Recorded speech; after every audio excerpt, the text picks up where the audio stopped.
You want to know when I was born, where I was born? Yes, sir.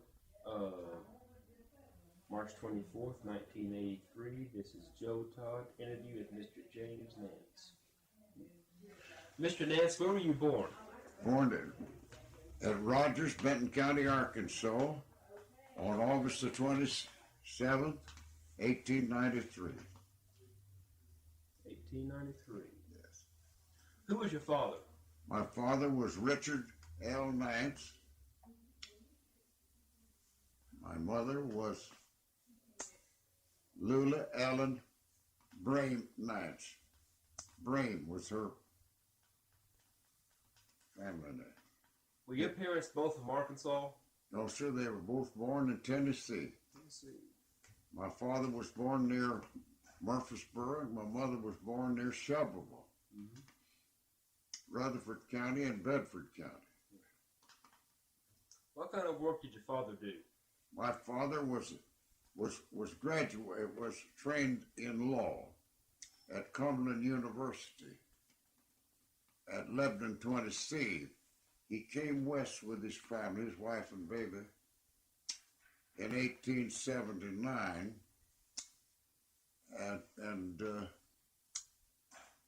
that was a raw country around Rogers and Bentonville in that time. So he turned from law to business.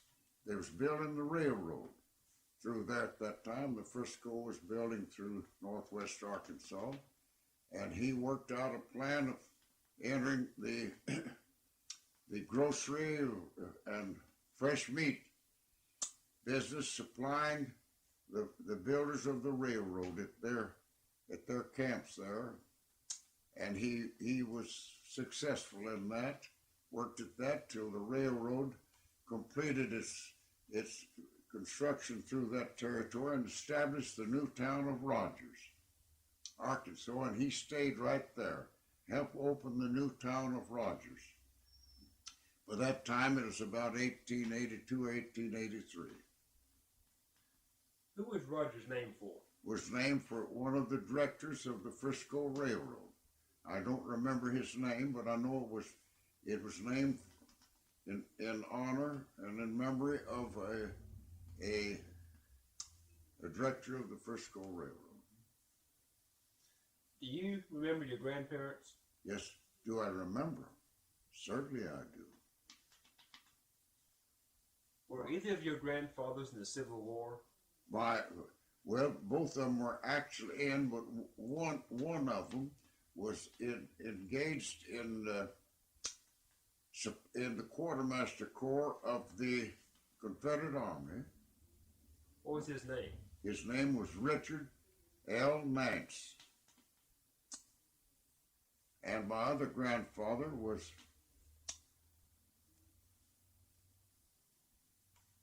Brame. Let's see now. Trying to think of his first name.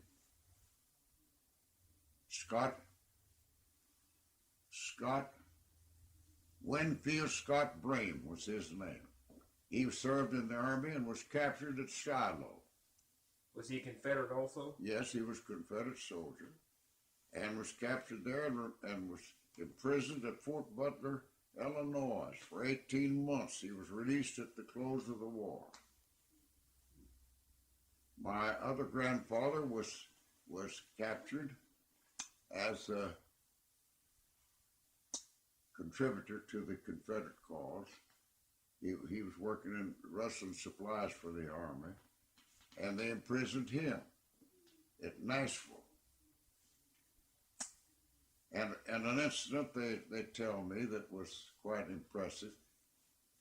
The smallpox broke out in that prison, and some of the Yankee officers were members of the Masonic Lodge, and he at that time was serving as the Grand Master of the Masonic Lodge of the state of Tennessee.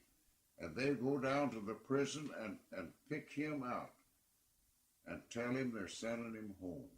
They're afraid he's going to get the smallpox and die.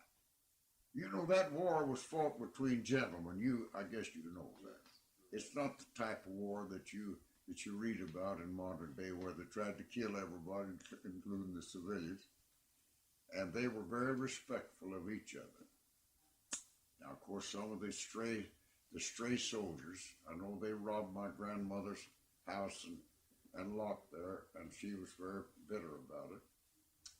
They shot her, she said they shot her chickens and took her cow, some of her cattle away from her while he was going to war. That was Grandma Brain. They both live in Tennessee? Yes, they lived near the Brames. My grandfather Brame and grandmother Brame lived near Chevrolet. That's in Bedford County. And my grandfather and grandmother were raised and resided until they moved west to near Murfreesboro, and that's in Rutherford County, Tennessee. How long did you live in Rogers? I lived in Rogers till I was 21 years old. I had quite an experience as a young man. I'm always pleased to tell about it because of the fine people with whom I was associated there. I was raised, you know, as a very partisan Democrat. My people were from the Confederacy, and they were very partisan. Of course, I grew up as a strong Democrat, and I soon developed some leadership as a very young man because I began to become active on the solicitation of candidates in the campaigns there, and I did work as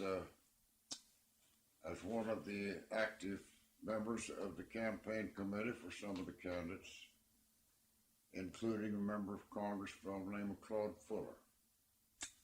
I was active in his campaign. And of course, I attracted some attention all the time. I was engaged in various things, but particularly I was a student of law. I was studying law under my father, as most lawyers were educated in those days, and later under my older brother, John W. Nance. And so I was ready and was admitted to the practice of law by an order of the circuit judge at Bentonville, Benton County, Arkansas, just after I reached my 21st birthday, because I was making preparations then to move to Oklahoma and enter the newspaper business. Because while I was a student of law, my older brother, who was teaching me, decided to establish a daily newspaper at Rogers in company with a local printer by the name of Ernest W. Vinson. And he said to me, well, Jim, I've decided to join Vinson in establishing a daily newspaper here, and I want you to go with me. Well, I jumped at the chance. I said, I'd like to go. It's going to be a great experience. So I moved from the law office. Of course, we didn't close the law office. I became active on the newspaper. It's very primitive. Now, we started there, that was in about 1912, I believe it was.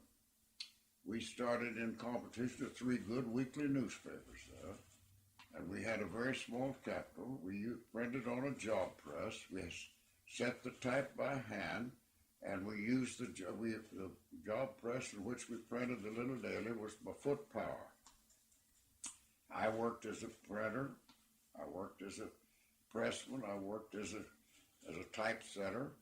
I gathered news and distributed papers. I became an all-around employee or helper. I was getting experience. I loved it. So the daily made good. It was accepted there by the business fraternity in the community. And so along come a prospector from the north. I don't remember now who he was. I believe his name was Cruz. And he wanted to buy the daily. It's called the Rogers Daily Post. And so my brother decided to sell. He and Vincent decided to sell. And he told me, he said, well, Jim, I've decided to go back to law office. I've got a chance to make a nice profit on the sale of my interest in this paper. And we'll be going back. I said, well, now, John, his name was John W. Nance. I said, now, John, I'll go back with you, but I said, I've made a decision. Rather than to fraction attorney, I want to be a newspaper man. And I'm going to make my plans as soon as I can to go to Oklahoma. It took me 2 years then. That was in 12. I was working on the newspaper, but by the time I was ready to be admitted to the bar, I also made the decision. By that time, I'd gathered a little money, decided to make the move to Oklahoma. And I came to Oklahoma City in September 1914. I inserted a classified ad in the Daily Oklahoma, in which I advertised to lease a weekly newspaper somewhere in Oklahoma. I had a very small capital. I didn't think I could buy a newspaper, so I didn't solicit the purchase of a newspaper. So I got quite a few letters from everybody who said, don't want to lease, but I will sell. I received a letter from Weatherford from a man by the name of Harry J. Dray, who proved out to be one of my greatest benefactors. He wrote me a letter and he said, Mr. Nance, in the letter, he said, I don't want to lease my newspaper, I want to sell it. If you'll come out here and talk to me, I think I can make you a better deal selling it to you than I could have leasing it to you. Well, that appealed to me. I got on the first train and went straight to Weatherford. And I made a deal with Mr. Dray for the purpose of the Weatherford Democrat. And I was pretty ignorant, I'll have to say that, to take on the publication of newspaper. I had very limited experience as being the publisher and the owner of a newspaper. And I made a deal with him for a down payment of $250. I became the owner of the Weatherford Democrat. And that's where I launched my career as a newspaper man. And I want to say this, I love the city, the opportunity, I love the people. Seemed like everybody in the town tried to help me. And I took that newspaper and made money from the day I took it. Although I didn't have enough to meet the first payroll. The first payroll came, first Saturday night came, I had one woman was, the typesetter was drawing $9 a week, and the job printer, advertising printer was making 15. Well, Saturday night came, they came into the desk, wanted a paycheck, pick it up, and I said, well, I'm sorry. One of them was Miss Roberts, the other was Ollie Stamper. I said, I just haven't taken in enough money to pay you yet. But I said, I'll pay you. You'll be paid, but give me a little time. Well, they went next door. The man I bought it from was serving as postmaster. They went in and talked to Mr. Dray, and he came in and said, you don't have the money, Mr. Nance, to pay these people? I said, no, Mr. Dray, I haven't taken in enough yet, but I'm sure I'm going to.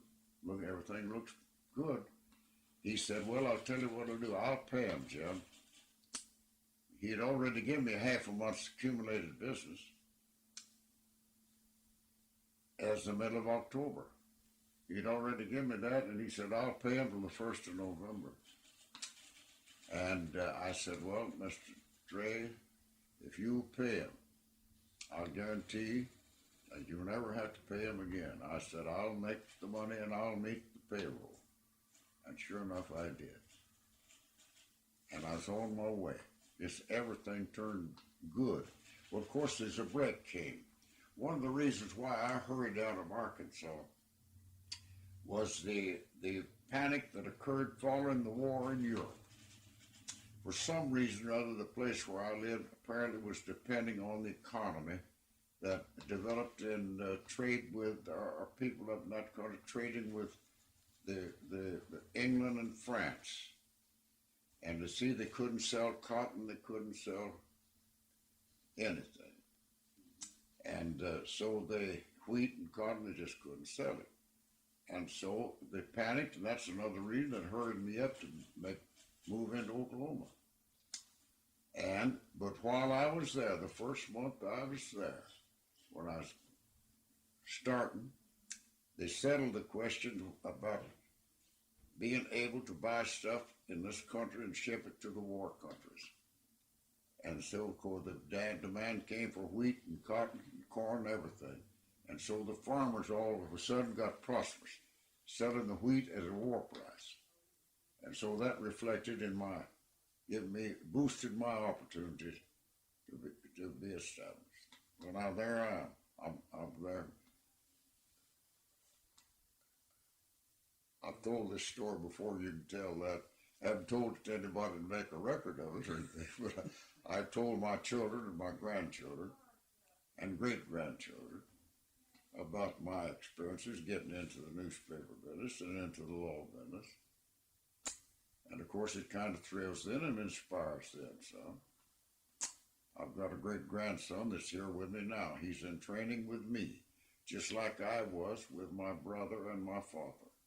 I'm training him in the newspaper business, and he is doing good. He's got a bright mind, he'll go somewhere. And he's a very impressive young man. He's 6 feet and 2 inches tall. He'll graduate from high school here this year. And he's been honored down there, of course, because he is an outstanding young man. He can't wait till he can get to the university. He wants to enroll in the law school. He's already enrolled in the university. He can't wait. He's pre-enrolled already. And of course, he expects to go from journalism to law, just like I did. Where did you take your formal law training? Formal law training?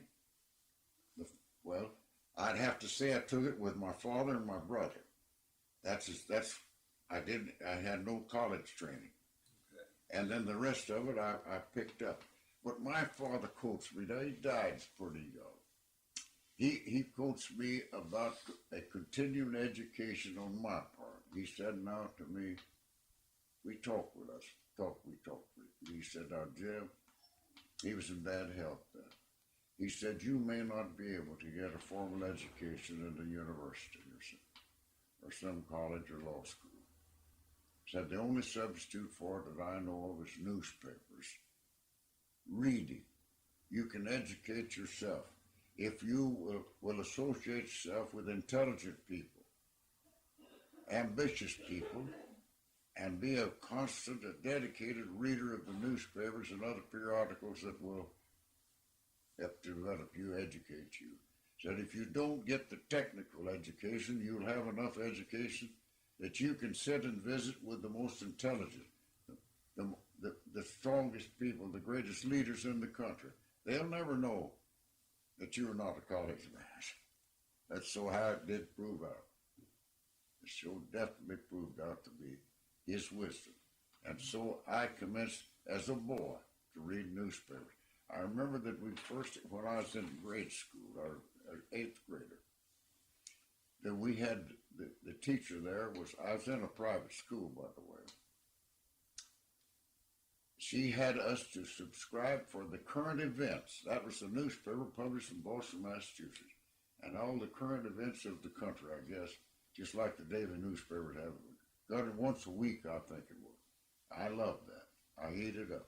Then, of course, she believed in reading books, just like my father did.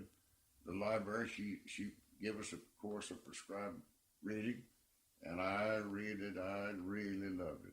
It was educational to me. What schools did you attend? I attended the Rogers Academy. That was a private school that was established by the Congregational Church of Boston, Massachusetts. It was an endowed school. They established it, they supported it, they financed it, and they sent the teachers out from Boston and the East there to staff the faculty at this private school. Was it a boarding school? Yes, sir, partially. Not for me, I was a day student, but it did have a dormitory for boys and a dormitory for girls. The dormitory is over in the main building, the dining room, the kitchen, and all that, where the faculty members lived, and the girls lived over there. And the boys lived on the 3rd floor of the main administration building. How many students attended the school? That would be, I don't know as I ever stopped to think how many. But I would imagine there'd be 150, 200. That'd be pretty high on there. Did you have the same curriculum as the public schools? Yes, and better. And better. Oh, yes, of course. Much better. It was everything more in order there. The public schools in our state at that time were miserable. Miserable. The quality of the teachers, the qualifications, and the facilities were just disgusting. I couldn't describe it. This was your father's idea to send you to the academy? Yes. Yes, and my mother too. Did it go through the 8th grade or was it through high school? With high school. High school. Yes. What year did you graduate? I believe it was about 1911. I think it was. 11. Yes, about 1911. I think I was about 18 years old. Is the academy still in Rogers? No, that's the disappointment of my life. Is that they finally, I think that this religious organization there, I think they finally deeded it, made it a gift of it to the public school system of Rogers, years later. Now this all occurred after I was grown and gone, was in business out in Oklahoma. But it was a great school, private school. Is the campus still there? Yeah, the land, of course, but the buildings have all been razed. They've been dismantled. Who was in charge of the school when you attended? There's Dr. Eaton. Let's see, Dr. Eaton. Now, he was from Boston. He was a graduate of Yale, I think. One of the big schools in the East. And then later there was a man by the name of Dr. Allen. I can't remember his first name. And then there was another later with the name, it was a fill-in president by the name of Hunter, and I don't remember his name. I was not concerned so much about these things in those days as now I try to look back and remember. It didn't mean much to me. Now this did old Dr. Eaton. He did. He impressed me. But Dr. Allen and Mr. Hunter, they didn't impress me as a young man. But old Dr. Eaton did. For some reason or other. He talked with me. Why did he impress you? Well, because he was such an overpowering personality of such, I'd say, such brilliance and such education or intelligence or whatnot. It's just the personality. And of course, he just, my eyes got big just to be around him and listen to him. Because he was a great character, an impressive character. That impressed me very much. Of course, they had a church there. I didn't attend the church. They had a congregational church there in Rogers. I don't think it's there any longer. See, I've been gone from there. I left there. I'm much older than you may think I am. I left there, at 21. And now I'll be 90 in August. 90. Yeah. So there's a big gap in there. And when I go back there, it's been changed. Rogers had a tremendous growth. When I left, there was about 3,000, 3,500 people. Now it's probably 20, 25,000. Very impressive. It's an industrial point. They were persuaded. When I was there, the railroad was the principal industry there. They hired the railroad, picked up local people as brakemen and firemen and engineers, and they graduated to be engineers.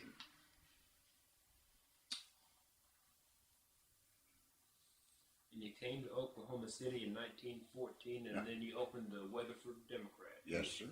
Purchased the Weatherford Democrat. Was that in 1914? Yes, sir. 1914. How long did you stay in Weatherford? Stayed about a year. And just like my brother, he got a big price for his. I sold out, and I guess I made a mistake. But fate has moved me. I consider it for some reason or other. I left a great town and great people and great friends. and I sold out. I didn't make a lot of money, but I made the mistake. I was homesick for Arkansas, my home.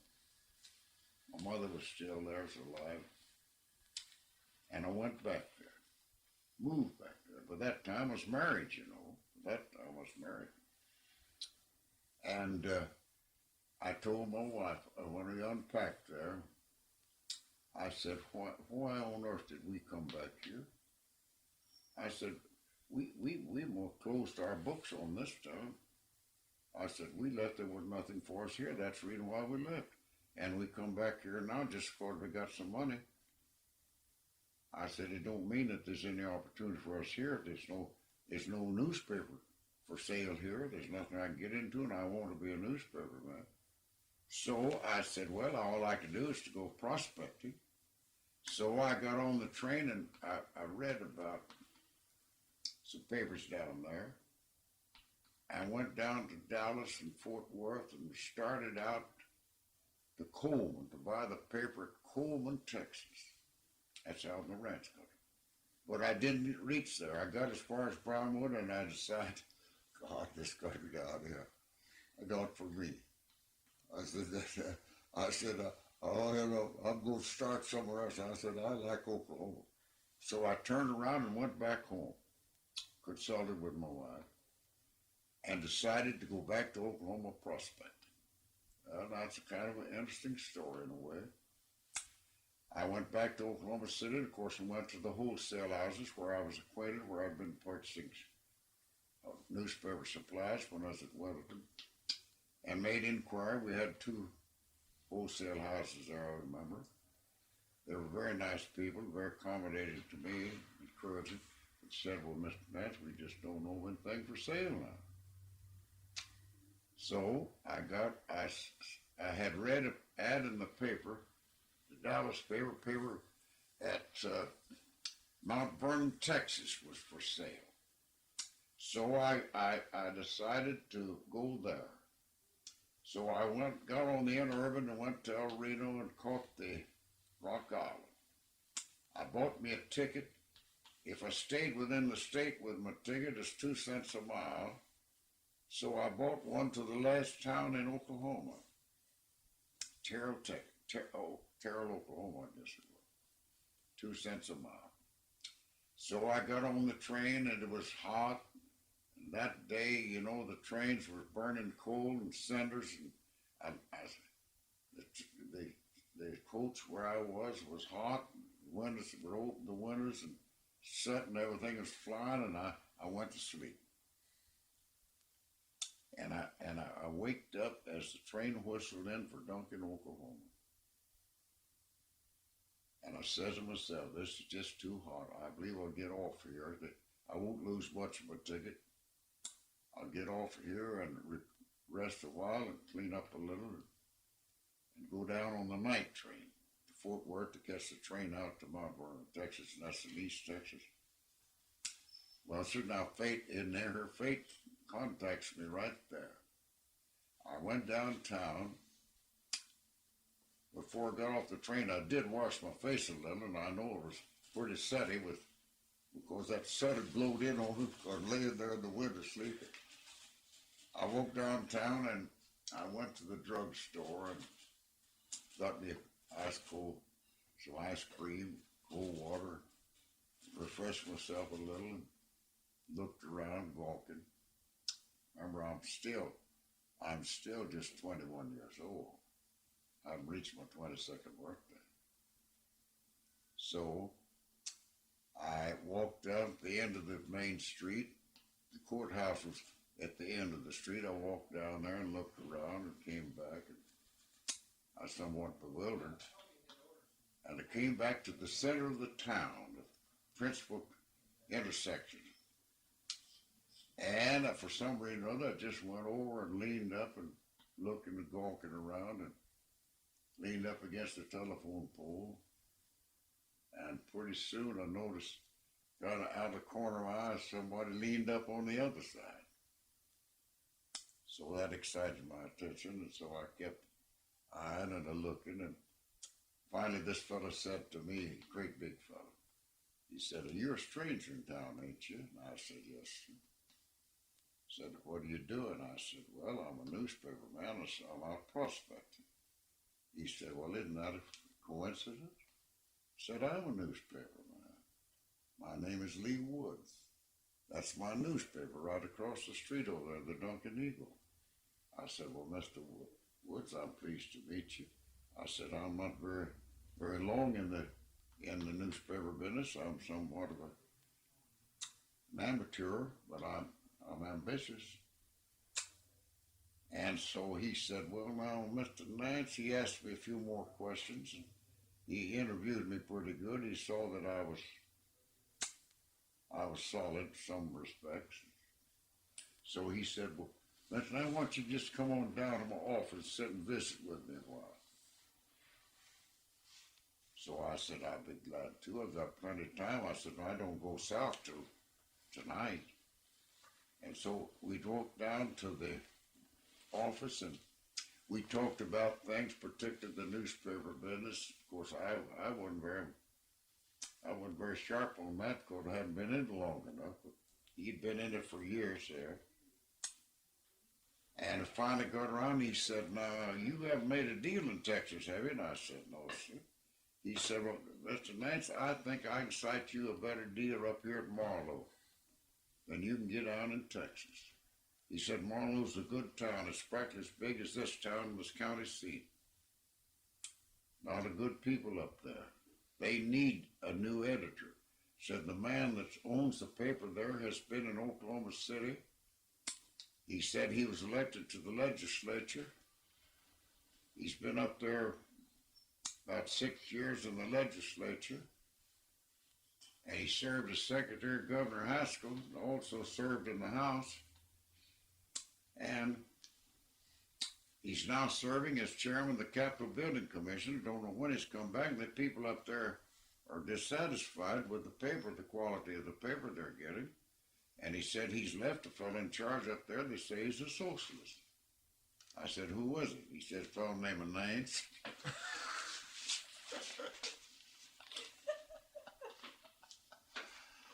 So I said, well, you think it'd be all right to go up there?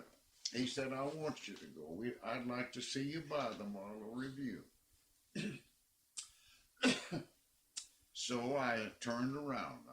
I turned, he said, you can go up there this evening. Be a train out here at 5 o'clock or 4:30. So I decided to turn around.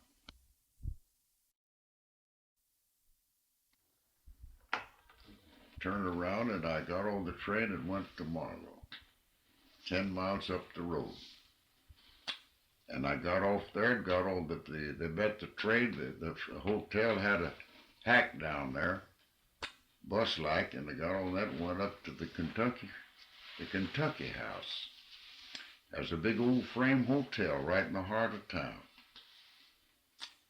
So I went in there and then signed in, registered in, got a room pretty cheap.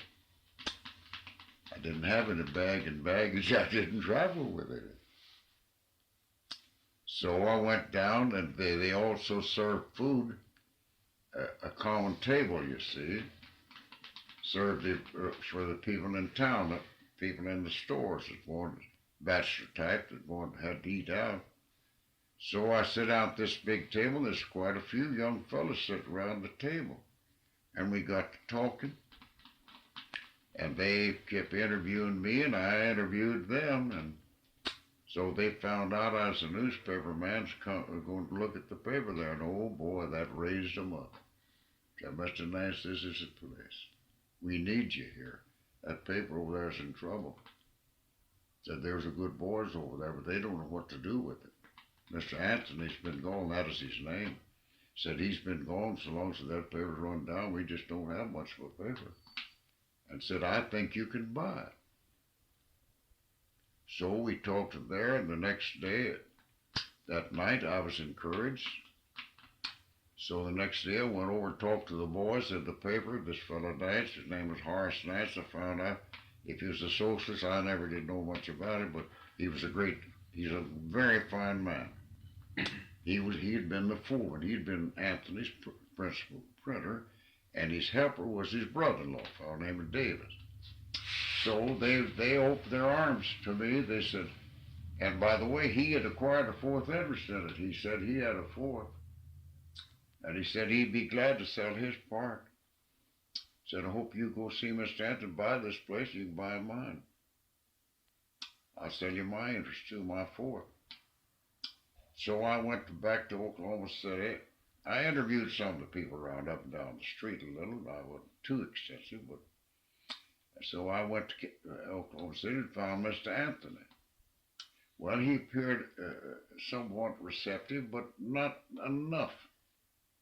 I judged from the way he's talking that he was in debt on that paper, and he maybe wasn't in position because I didn't have much money. And so we talked, and I couldn't make a deal. So he tried to turn me off a little. He said, George Smith, the secretary of the School Land Commission here, he's got a paper up at Chandler, and he'll lease that paper to you. He don't want to sell it, but he'll lease it. So he talked me into going to see George Smith, and I went to see George Smith. Of course, he was very anxious. For me, I had better credentials, I guess, because he had leased it to a man by the name of Kirby and his son from up in Missouri, and they had failed, and they turned it back to him. So he just offered any kind of a deal to get me to go up there as a small lease, monthly lease rental. And so he talked me into it, and I decided to go. I went to Chandler. And now fate again turns me around because I got up there. I was a Confederate Democrat, and that up there was Republican. So I got in the hornet's nest because I didn't get in a row with them or anything, because there was some good Democrats up there. The postmaster, Mr. Laughlin, a great big old fine fellow, was a Democrat, and the banker there, Hugh Johnson, who later acquired the First National, Oklahoma City, he was the Democrat, and his cashier, Early Love, was the Democrat, and the mayor of the town was a Democrat. He'd got in on some kind of a fluke. A fellow named Tom Harris was a Democrat. And so they were very friendly to me. They was welcoming me there, but they didn't have much business. So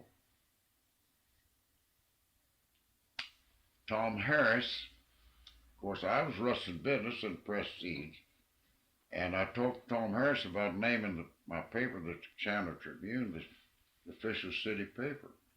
And he just hauls off. He's a young fellow, just a little older than me. I was just 21.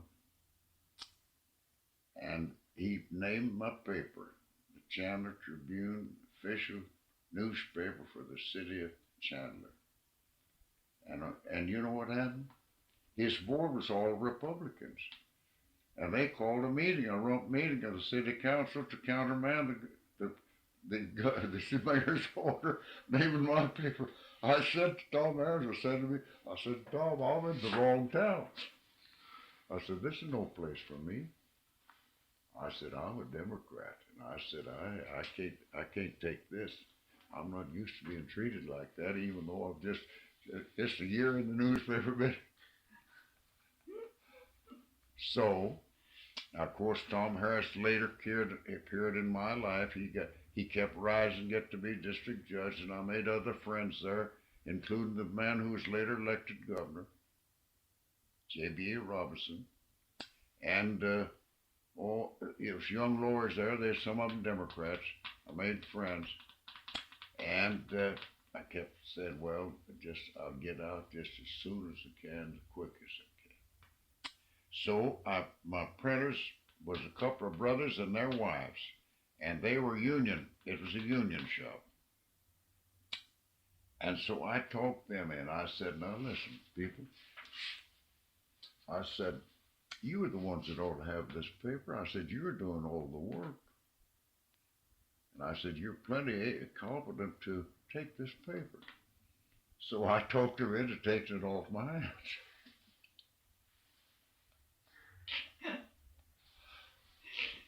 And one of them, I think, is still living.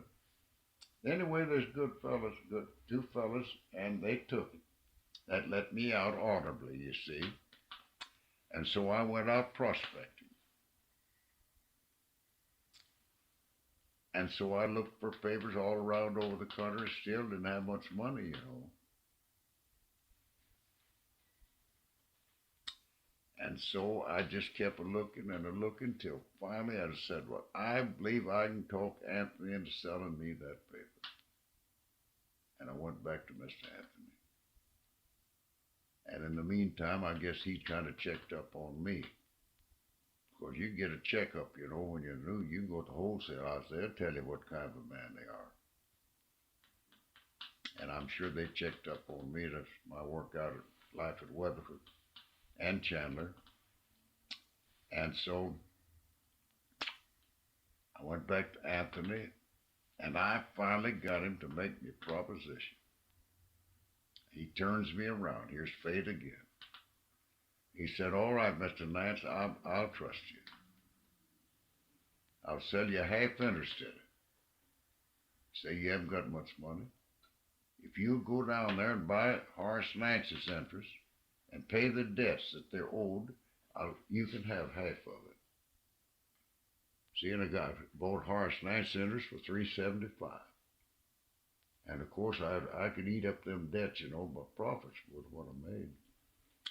And so I bought half interest in Anthony's Marland Review. Of course, it was the deal I was to get all I made, you see. Of course, he didn't think I was going to make anything. But I did make it. The town was ready for me, just like they were at Weatherford. Everybody in the town started right in to boost me and build me and help me. And I began to go to town. Well, now there's my story. Now I'm down there at Marlow. I've got well acquainted and I attracted a lot of attention, and so they're ready to run me now for the house. This is a story. This is a country story, isn't it? But it's factual. It's historic. Or I could tell you many other incidents that happened. Yes. And the friends that I made and later. We renewed that friendship everywhere I was at Weatherford. Yes, I did. Weatherford, them people. I kept in contact with them as best I could. And after I got into public life, I could. Of course, I was in Weatherford, and that was an institution town, and I was able to deliver to the Southwest State Teachers College, Southwest University now. There I am now. You want to ask me? I've been doing all the talking. What year did you publish the paper in Marlow? Marlow, well, it was in that. That was in 1915. I went to Chandler on July the 1st, 1950, to take over the Chandler Tribune, and I stayed with it until. I think I gave it up in October. I got everything cleaned up in every way, and but while I was there, the last week or two, I was prospecting. I was running out and looking at newspapers around. Of course, I couldn't do any good with them because I didn't have enough money to one way. I remember I made a trip down to Coldgate, a token Coldgate, and a little town east of McAllister. Go down as far as, I think almost Ardmore. That railroad ran from up there, the old Rock Island, I think, the Frisco. Well, anyway, prospecting. But finally, as I say, I got loose there. That was in 1950. I got to Marlow and took over the Marlow Review in October. I just passed my 22nd birthday. August the 22nd, 1915, I was 22 years old when I settled in Marlow. And prosperity began, everything I touched turned to gold. I don't mind telling you, I made money. And I saved it, too. I was hungry. I'd like to regress for a couple of questions. Yeah. Do you have any recollections of the Spanish-American War? Little. I can tell you an incident, yes. The Spanish-American War, of course, I remember that I was pretty young. The incident that impressed me the most was that my sister was invited to ride in the patriotic parade celebrating the victory over the Spaniards. My oldest sister. She borrowed my aunt's riding mare and rode on a side saddle. And after the parade was over, she rode it to home, and then she told me I'd have to take the horse back to my aunt's. That's 4 or 5 blocks away. And I was about 8 years old. And they put me up on that hide saddle, and they had no hardly set me down and that horse ran. I mean, that horse flew to the barn. And I couldn't do anything with that horse. There I was, when my foot hung over that. And when it got to the barn gate, I hollered, "Come and get me!" I hollered to my aunt, the people at her house, "Come and get me over this." They come out, took the horse, and brought him in. And of course, I walked back home. Now that is, of course, I knew of some of the talk about the Spanish-American War. Probably oughtn't to say it. But now this probably was revealed to me after everything had happened. Now my older brother wanted to join. As I hear the story from them, there's discussion. He was like the youth of that day that's all fired up, you know. They couldn't take care of the volunteers, if you know anything about the history. Lord, even in the South. And then they had a Southern general, you know, Fitzhugh Lee, I believe it was the commander there, that he appealed to the Southerners, you know. And I know that my brother was trying to get in, he couldn't get in, and my father tried to console him. So the story goes. Because he had been through, he said, "Dick, you don't know what war is." He said, "I wasn't in the Civil War, but I was old enough to know what was happening and the heartbreaks and all the things that happened in the life of those young men. So many of them that lived us around there never did come back." And he told about it. I remember telling about his cousin, a fellow named Barnes. They called him Devil Dick Barnes, you know, and he was in the trenches there at Murfreesboro. They had the Battle of Murfreesboro, right close to their farm. And they tell about this Devil Dick, his cousin got up on the breastwork and shook his rifle at the Yankees across over behind the other. And one of them shot him, killed him right there on the breastwork, right? Now that's some of the incidents of the Civil back to my father's. And he was telling my brother that this thing, that this is not what these young soldiers think it's going to be. They just thought America was so strong and so great, all they had to do is but they had to go to Cuba to win the war, you know. And they died over there like flies, you know.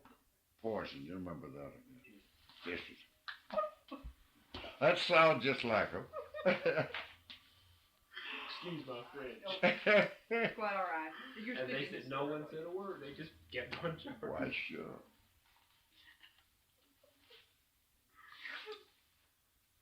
Do you remember the Depression of 1907, 1908? Yes, I do. Little. Now, I was 1907, I was 14 years old, I guess. I was, of course, hanging around my father. He was in the wholesale fruit and produce business. And I was down there with him. And of course, he was the mayor of the town, was the mayor of the town for years. And they'd come in and visit with him there, you know. And of course, I attracted me too. I was being educated. They didn't know it. And I remember that one morning we was down there. In that day, you conducted business with silver. If you don't know it, I'll tell you. No such thing as greenback. And of course, he dealt in everything that was the natural produce of that territory. They brought it into him, and he bought it, processed it, and shipped it, see, to St. Louis and Chicago. And he paid them in silver as they brought in the chickens, eggs, and hides, furs, and fruits, and what have you, wild game. And they paid him in silver. So they went over to the bank every morning to get the silver which to operate on during the day. And whoever he sent over there, one of his managers there, came back and said, Mr. Nance, wouldn't let me have any money. Said they didn't have any. I heard that. And so it was the panic. They said they called it the Roosevelt Panic. See, Teddy Roosevelt was president, I remember. And they'd run out of cash and they didn't have any silver to do business with. The bank wasn't insolvent, it just run out of cash. They had got into supply, I guess. Anyway, it was due to the panic, the shortage of money. That day, they just like they did in the Great Depression, they run out of money. Now they're going to go broke with too much money. Money's too cheap. They'll go broke with the pockets loaded with money that won't buy anything. Now that's the only instance that I remember of the panic, the Depression of 1907. Did they close the banks? No, sir. They The didn't. banks weren't closed. No, sir. They didn't close the bank. They just had to wait till something come along with more silver, I guess. And were you in Marland during World War I? Yes, sir. Can you describe the work for the war effort in the town? Well, in Marland, all I could say is that they were very dedicated. They were ultra patriotic. They had a local, what do you call it, defense organization, and they were reprimanding people. I remember they got me in trouble. They were giving notices to these disloyal people who were not cooperating with them about observing the rules of conservation and things, and then they required me to publish it.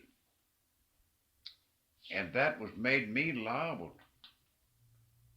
And I know that I was attacked. I was called from the post office, a radical anti-war man by the name of Parks.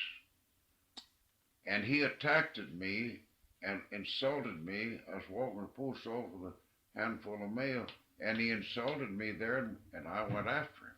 We had a fight.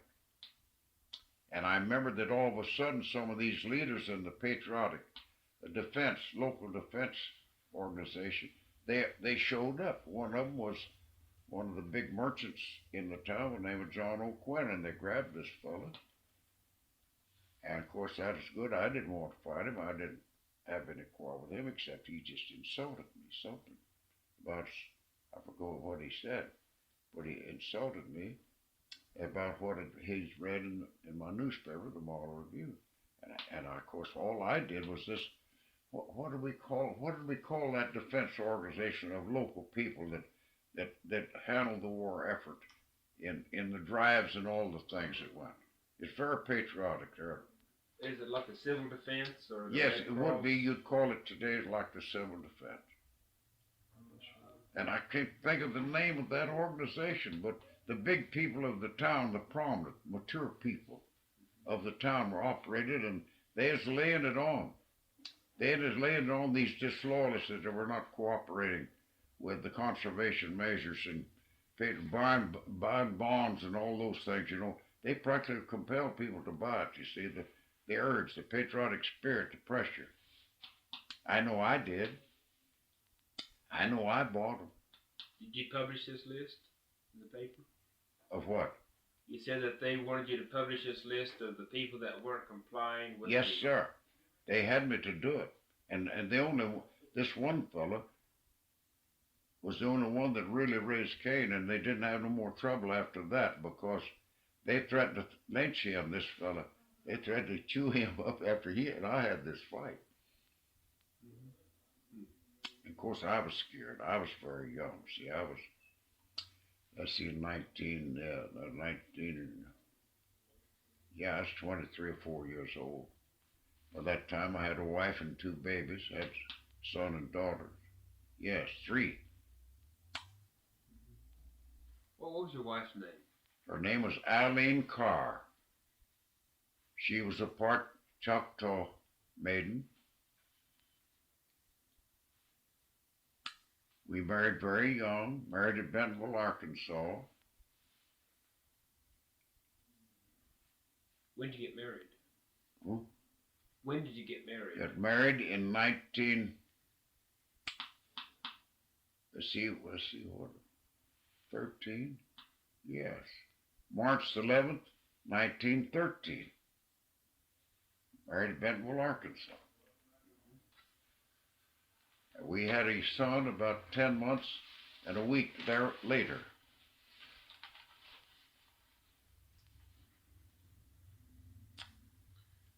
Can you describe Armistice Day in Marland? Yes, I can. I could never forgive it, or I might forget it. The whole town turned out and came down and stood on Main Street all day long. And my office opened right out on Main Street. It seemed like the whole town. They came down there and they celebrated, they sang, they shot arms, they celebrated every conceivable way there was. And they didn't quit. They didn't quit till, I guess, darkness sent them home. Now, we had had a tip-off about the signing of the armistice. Mr. Anthony, you know, he was keeping in touch with me.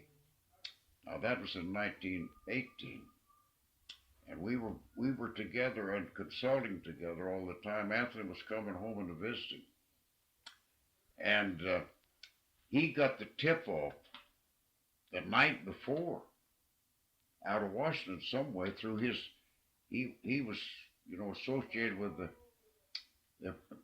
high state officials up there. And he called me and told me, he said, Jim, the war's over. Called me in the nighttime. Oh, I couldn't believe it. Of course, he was interested. He had sons in the army and a son-in-law who had just gone out in New Mexico to that training camp out there. And he was very much interested. And he called me and told me the war is over. And so the formal official news didn't come out till the next day, I believe it was. But we had it. They got the tip off that the Germans were signing an armistice before they ever signed, I guess. News traveled that fast to Oklahoma City to the news bureau there, I guess. Were you familiar with the Zimmerman Note? Who? The Zimmerman Note. That's when Germany offered Mexico the states of California, Arizona, and then Mexico. If Mexico fought against Well, the U.S. I remember, just have a hazy recollection. I thought you may have had some news stories about that. Oh, of course we did. Of course, I don't know. Weekly newspapers didn't get into that big time stuff very much. We could. I've always, my newspapers, I've had local newspaper, weekly paper. We stayed just as close to local news that developed locally among local people, and stories that affected local people that might come down from Oklahoma City or Washington that affected local people. Of course, we carried that to the best of our ability. Although we were not very good newspaper men in that day, I learned as I lived, because we spread out now to where I think that we give a perfect picture of this, the economy and the society of the territory we serve. Now here we serve, you know, we serve Washington and Wayne and Rosedale and Byers and Lexington and Goldsby and Dibble. We have a pretty good territory. We try to cover. We got some good correspondents. We have one correspondent that's an excellent, one of the best in the state. Miss Parker. In October of 1918, there was an incident in Brownsville, Texas, where some Mexican nationals attacked the U.S. Army at Brownsville. No, I don't remember much about that. And they were egged on by Germans. I imagine they were. And so it was considered a battle in World War I in Brownsville, Texas. What if you had any? Well, I do know that there were Germans scattered along that boundary down there because I had occasion to have make some contact after the war. Of course, they were there, and I got acquainted down there. I visited there at Pedro Snagras, you see. And the fellow named Fred Lockwood, I liked him, and I visited with him, and he married one of the German women that came there with the contingent of Germans who were located along that border. I guess they was in the employment of, they represented the old Kaiser's, his spionage, or what do you call it, spy system, whatever you may want to call it. When were you first elected to the House? I was elected in 1920. 62 years ago yes.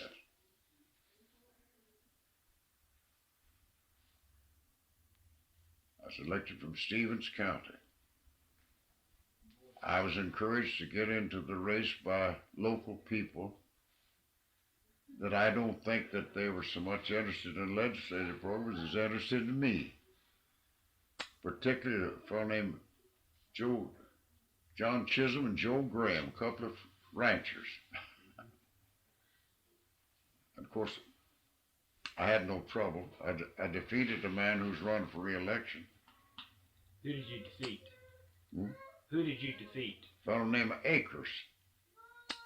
I forget his first name. He'd served one term in the House, in Stevens County.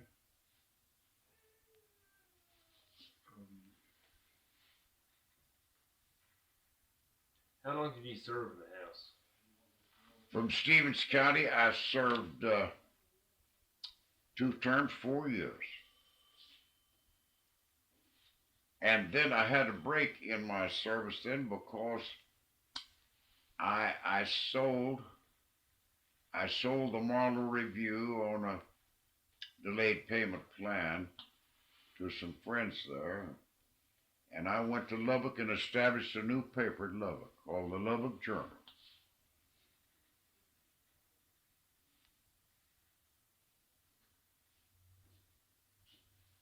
By that time, I'd accumulated some wealth. Went out there and established this in company with a fellow named Curtis A. Keene, who was Secretary of the Chamber of Commerce. Well, it didn't turn out so good. First place, he abandoned me immediately because the board of directors of the Chamber of Commerce ordered him to get out or give up his job or get out of the newspaper business. Because I was depending on him because he's a pretty bright fellow and he was older than me and well acquainted with it, quite a nice personality. And so I decided again. I built a new home there and I built a new building for the newspaper office. And was doing fairly good, but my wife, children were dissatisfied. I was homesick. I wanted to come back to Oklahoma. So I sold out at a sacrifice to the publisher of the Amarillo Daily News and a young man I took with me out there. A young man by the name of Dorrance Roderick. He was employed on the news. He was a graduate of OU School of Journalism, and he was employed on the newspaper, daily newspapers, and advertising representative. And I was introduced to him by a young man from Marland by the name of Cubbage Wheeler, who was also a graduate of Oklahoma University, and he said, Jim, of course I visited with him, and he knew what I was doing, and I told him I was looking for some recruits, newspaper people. He said, I'm going to name you one you'll be pleased with. I graduated with him, I've lived with him, I know him. He's a very bright man, young man. And so he some way or another, we got in touch with each other, and I took him. I not only offered him good employment and an opportunity, but I offered him a bonus to go with me out there. And so we went out there and arrived in January 1924. And he loved it. We got homesick. So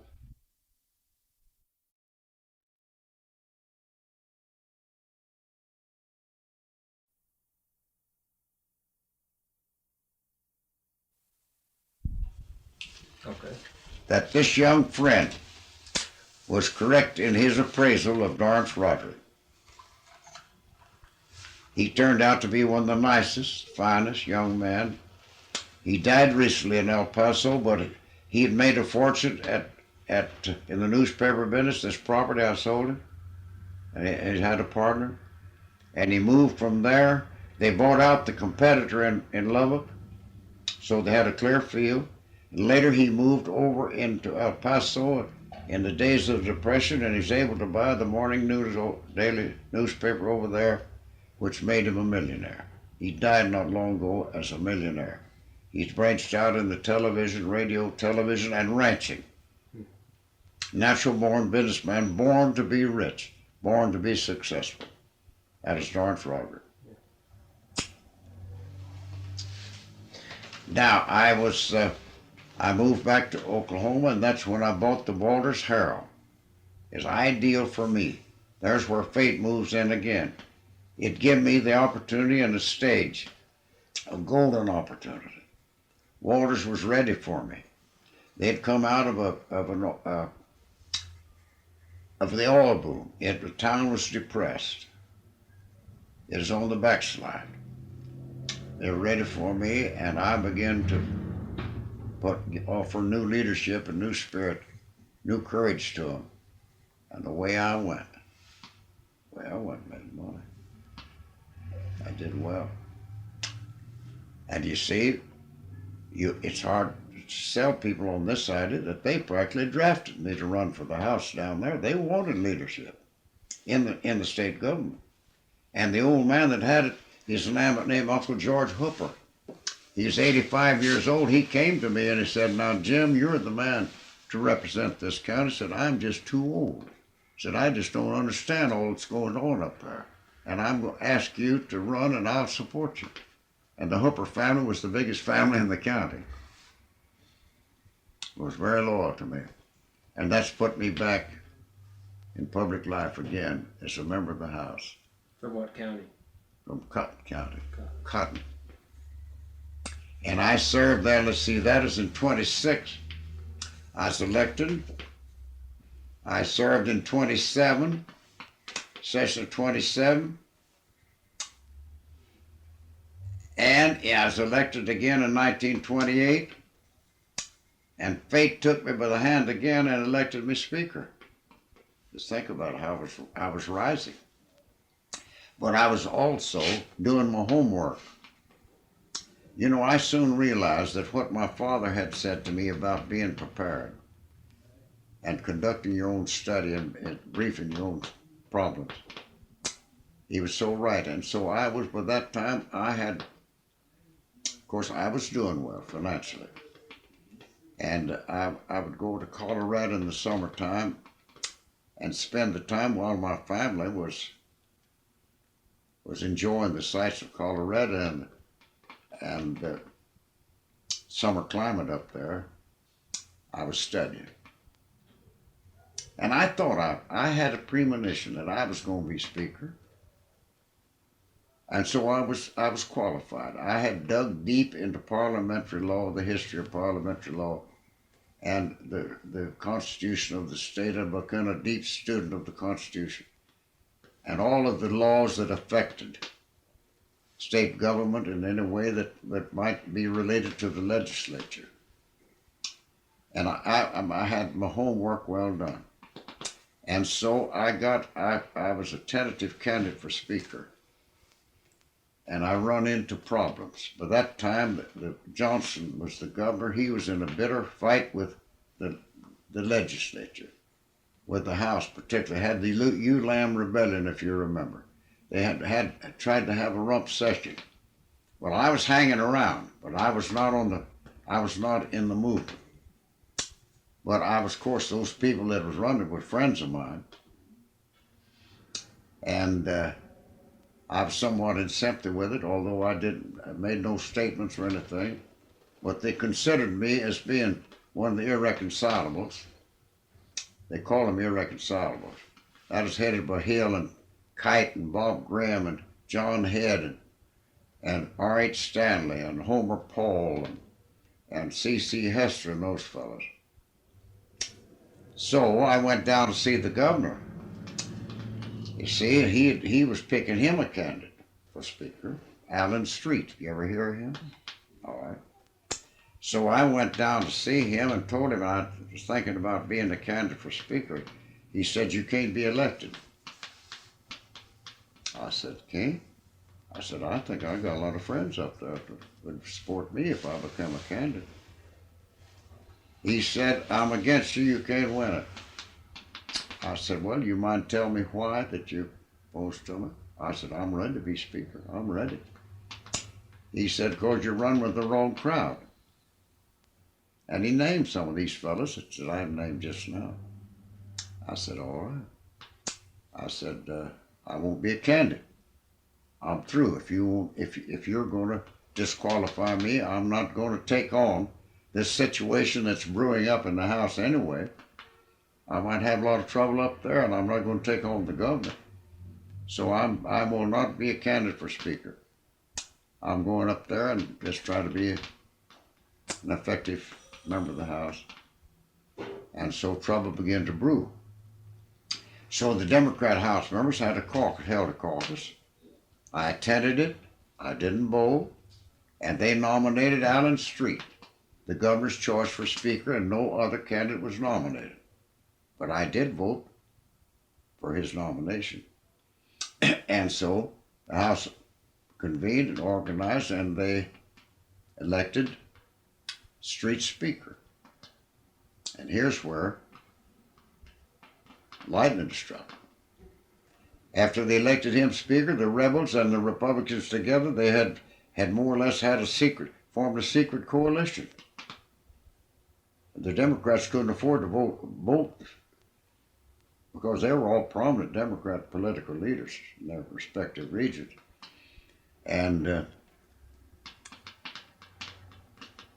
elected Allen Street speaker, and from there on, the rebels took over. They elected the speaker pro tem, the chief clerk, the sergeant at arms, and the chaplain. They had a rebellious minister ready to go. Snodgrass was his name. And then in addition to that, they had come to adopted rules for the House. They offered some new rules. One of it was that the House would elect a committee on committees who would make all the appointments of the standing committees. If you know one thing about it, they disarmed him.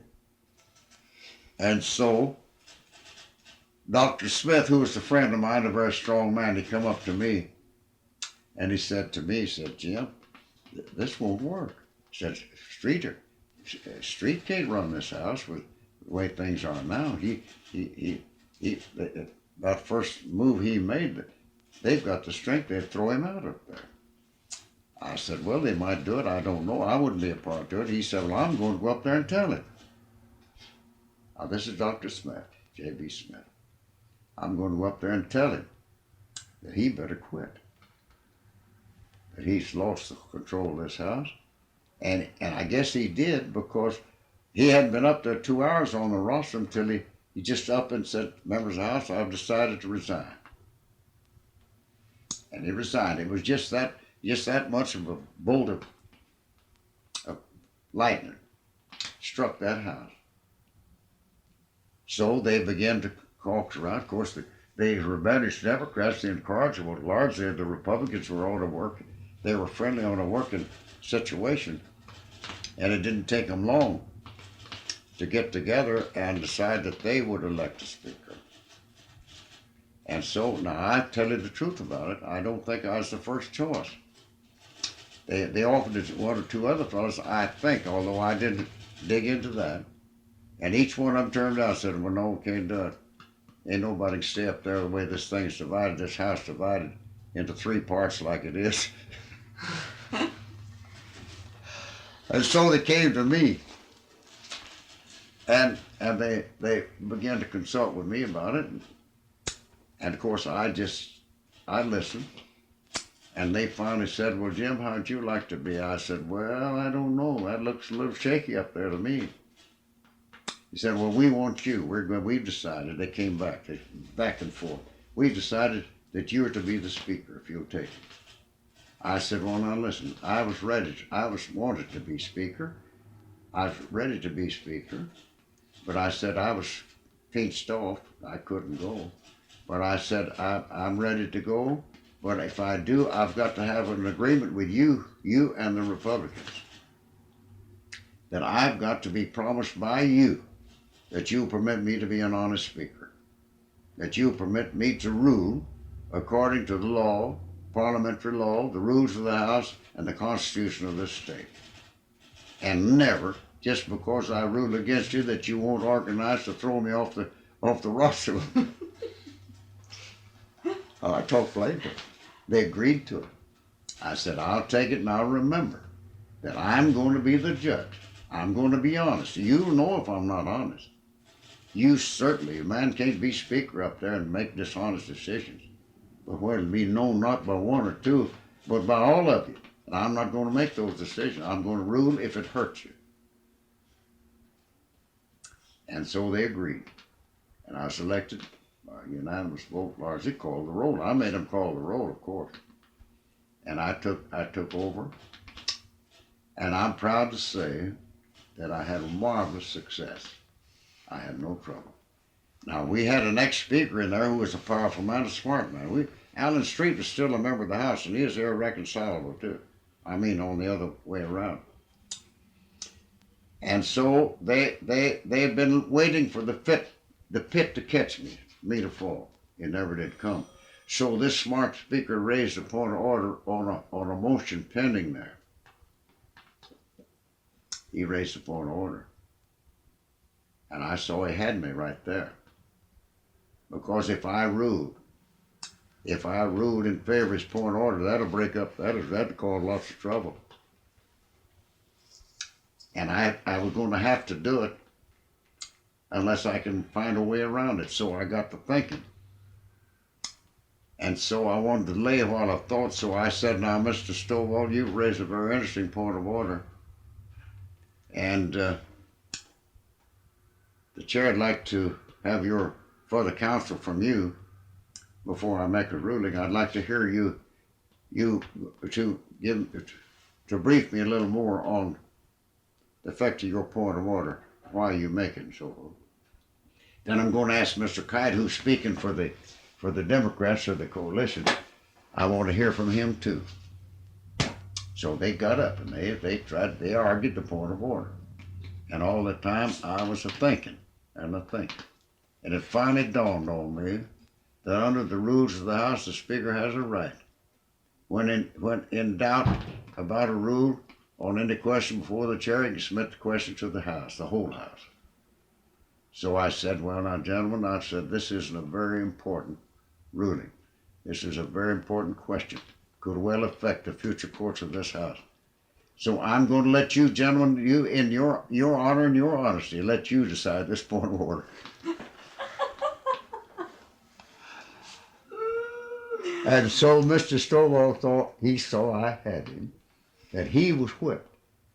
Because he knew that House would vote him down with a thunderous no. So he said, Mr. Speaker, I desire to withdraw my point of order. I said, fine. Okay, we're ready for meeting. Now that's just some of the highlights. I don't know whether it's any good to you or not, but I've entertained you a little, I guess. What year were you first elected Speaker? It was in 1929, in January 1929. Can you tell me in the 20s, in your terms in the House, some of the more important pieces of legislation you worked on? Oh man, I worked on so many, and it's a pattern. It's a crossword puzzle to some extent. Yes, I was there in the most crucial times, in the most crucial measures. I was there under. Now, things really didn't begin to happen big because these earlier day governors, they didn't have much of a program. Of course, I was interested in public roads, a road system. I was a road booster. I was interested in that, establishing a stabilized highway department, highway commission, and a connected system of county roads. I worked on that, of course. And we finally established a connected system of public roads in Oklahoma. It started somewhere and went somewhere. It's in a network. And of course, I was active in establishing the State Highway Department and the passage of the first excise taxes for the sport to provide the money for the public roads. And of course, the legislature held on to part of that. They let the county commissioners have half of it, and the highway commissioners would keep the other half. They'd feed it back to them when they agreed upon the project to be constructed. And the highway commission would come in with part of that excise tax for road purposes to match the county commissioners their local money. That was one of the things. Of course, as I say, they didn't have much. They didn't have really a definite or a stable system of state revenue to support the public program, so they didn't do much about it. And so that was Johnson and Walden. Of course, Walden was an upheaval in government, and they had no program particularly. It was revolution there, you know, if you remember that Walden was governor. Why was he removed? He was removed by impeachment. The House. He was removed. He was removed for the violation of constitutional mandates. He suspended the writ of habeas corpus. That he declared martial law statewide and several things of that nature because it was perilous times. The Klan and the anti-Klan were in a fight. Well, the Klan won that. They won that. They were the ones that impeached Jack Walton. They trapped him. They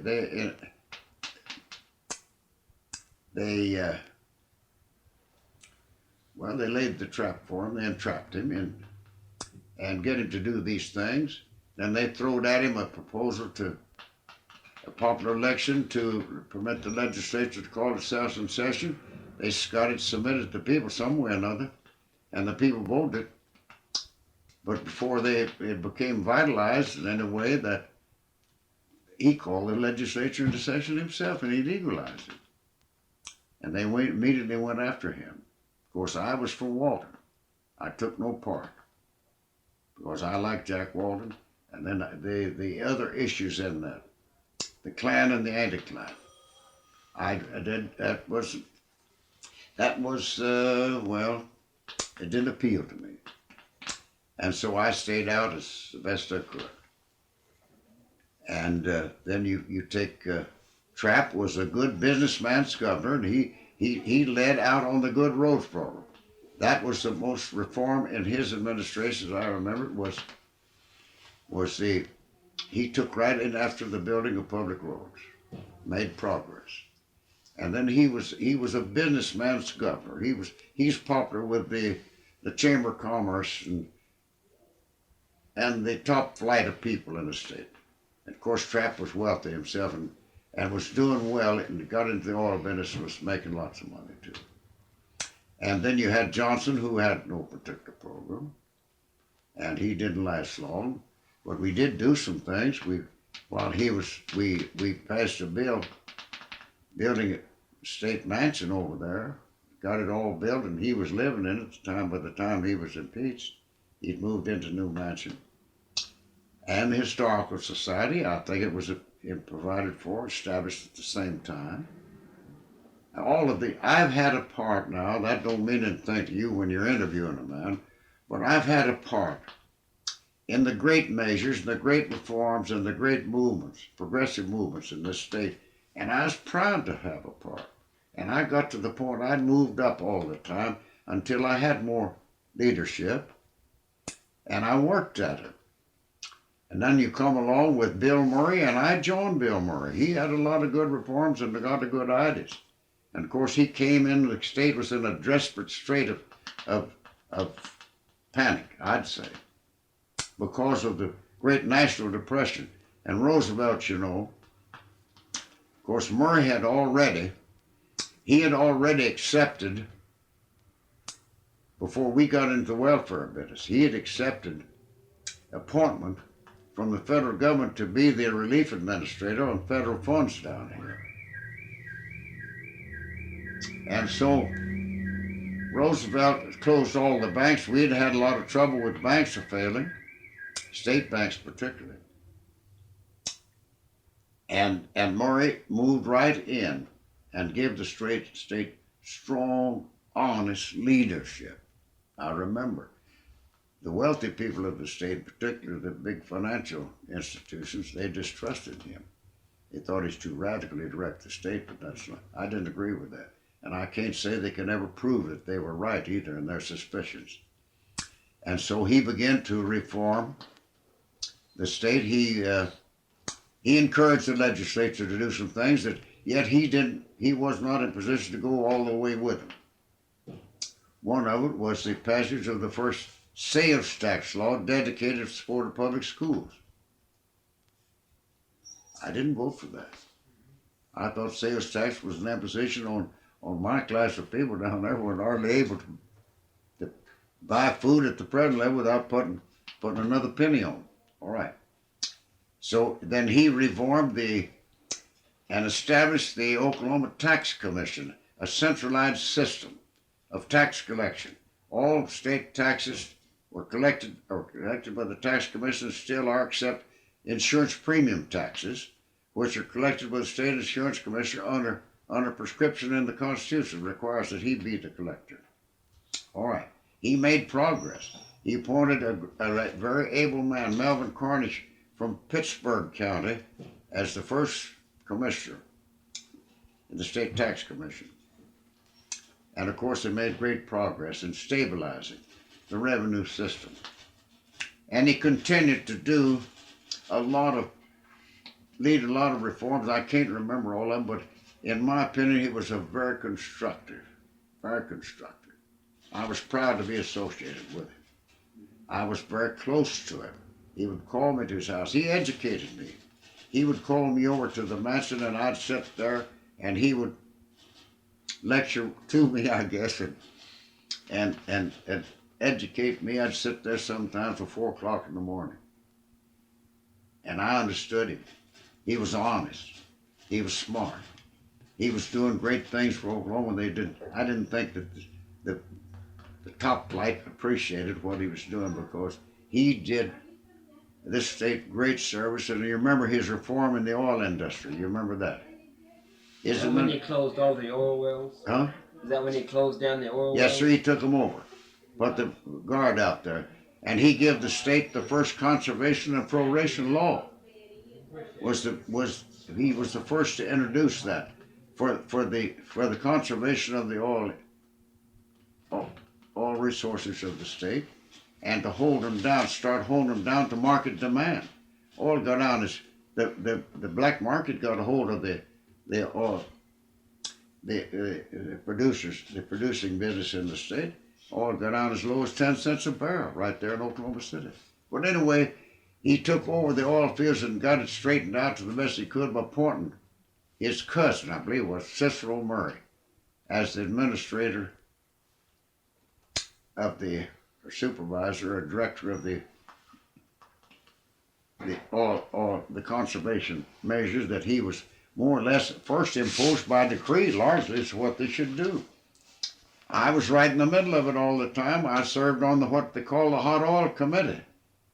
You know, we had a group in the legislature that determined to destroy them. And they first got control of the Senate when I was there. And they were really after the governor, and they was in league with that. Whether they knew it or not, they was in league with what's going on down in the oil field. And they refused to put Murray people on this committee, maybe one or two weak ones.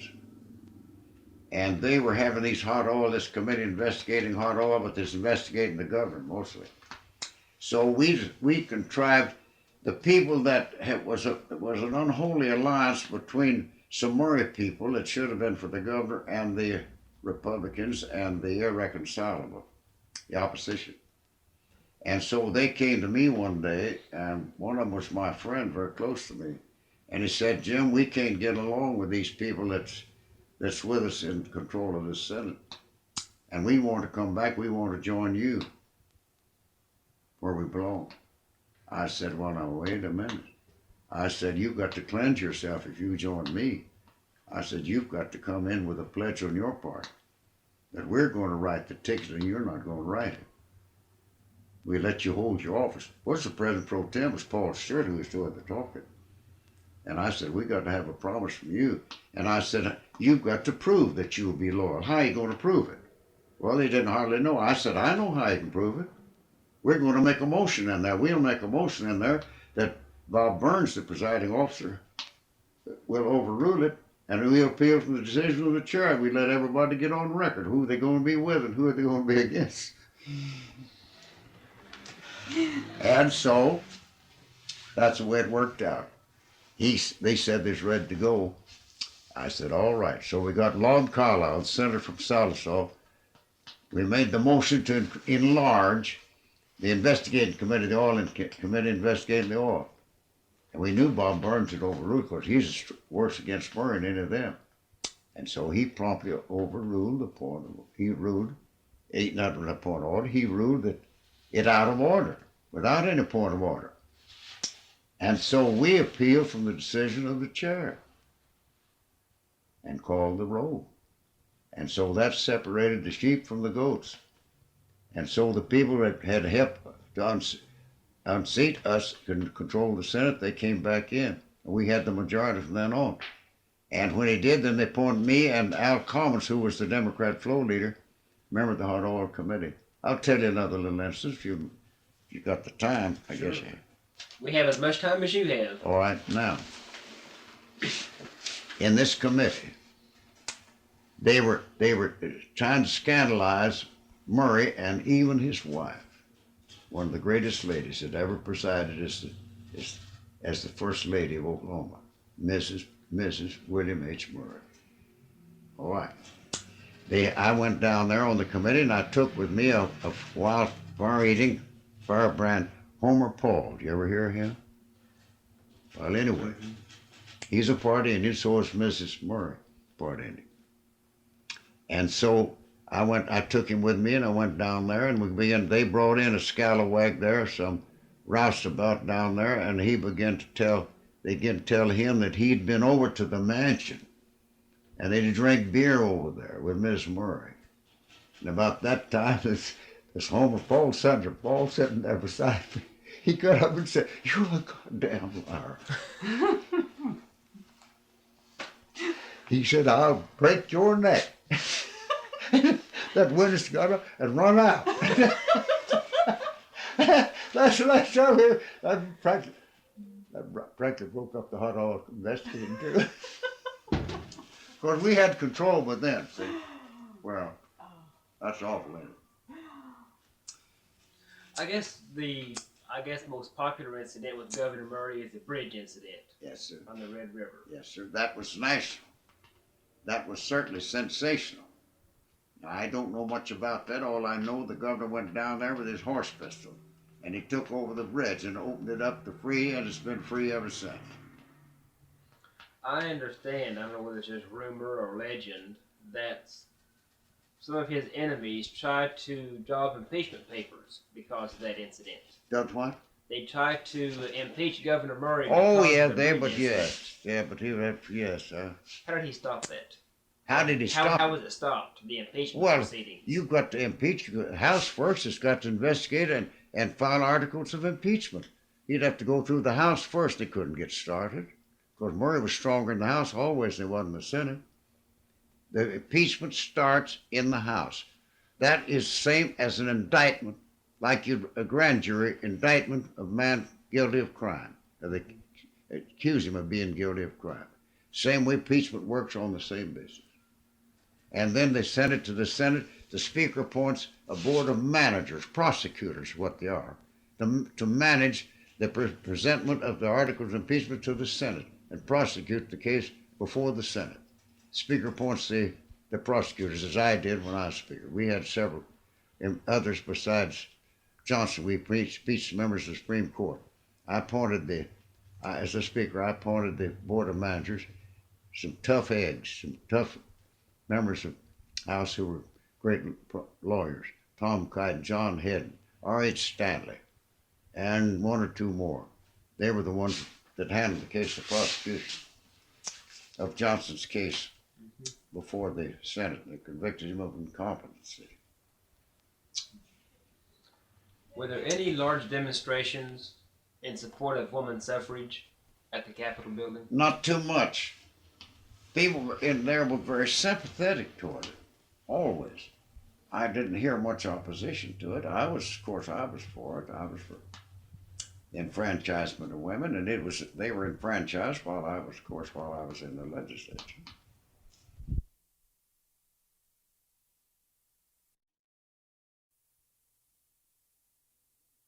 That's Bill Ginder from Cherokees, now lives at Enid, was a great young senator, Bill Ginder. Very capable, very fine young senator. We treat him just like he's a brother Democrat. I did as a president pro tem.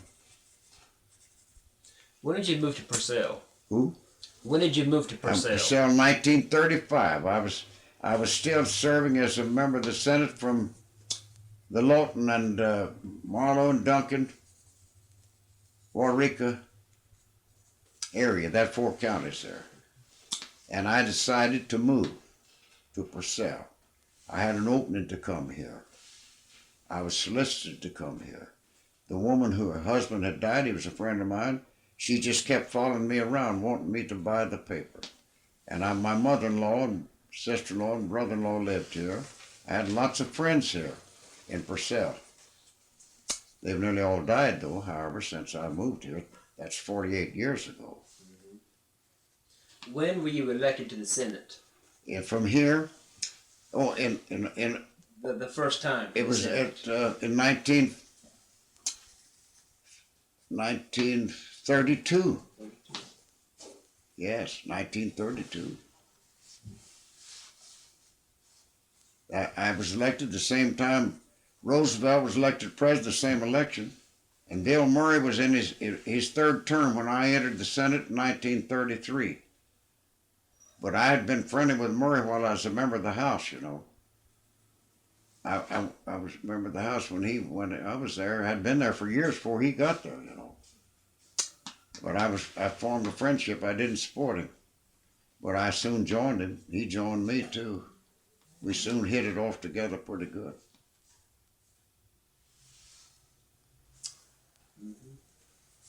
But it was stirring times. Now, we've never touched on Marland. Marland was one of the greatest of all the governors of the state. He had a heart, a warm heart, a big heart. He was sincere in his sentiment toward the people of the state. He was so conscientious and so ambitious to do a great program, and he did do a great program. We vitalized, we brought the New Deal to Oklahoma because nearly all of the great reform measures from Washington had to be vitalized as as they come into the administration of government in this state. And I was the floor leader. I had the one that arranged for Marland to be nominated without a runoff election. I was active for Tom Anglin because Murray asked me to support him. He was Murray's candidate. I carried my county for him down there, Cotton County. That's the only county Anglin carried in western Oklahoma. And when it got in, I called in my fellow senators that we consulted together, and I said, gentlemen, we can't win. Mr. Anglin can't win.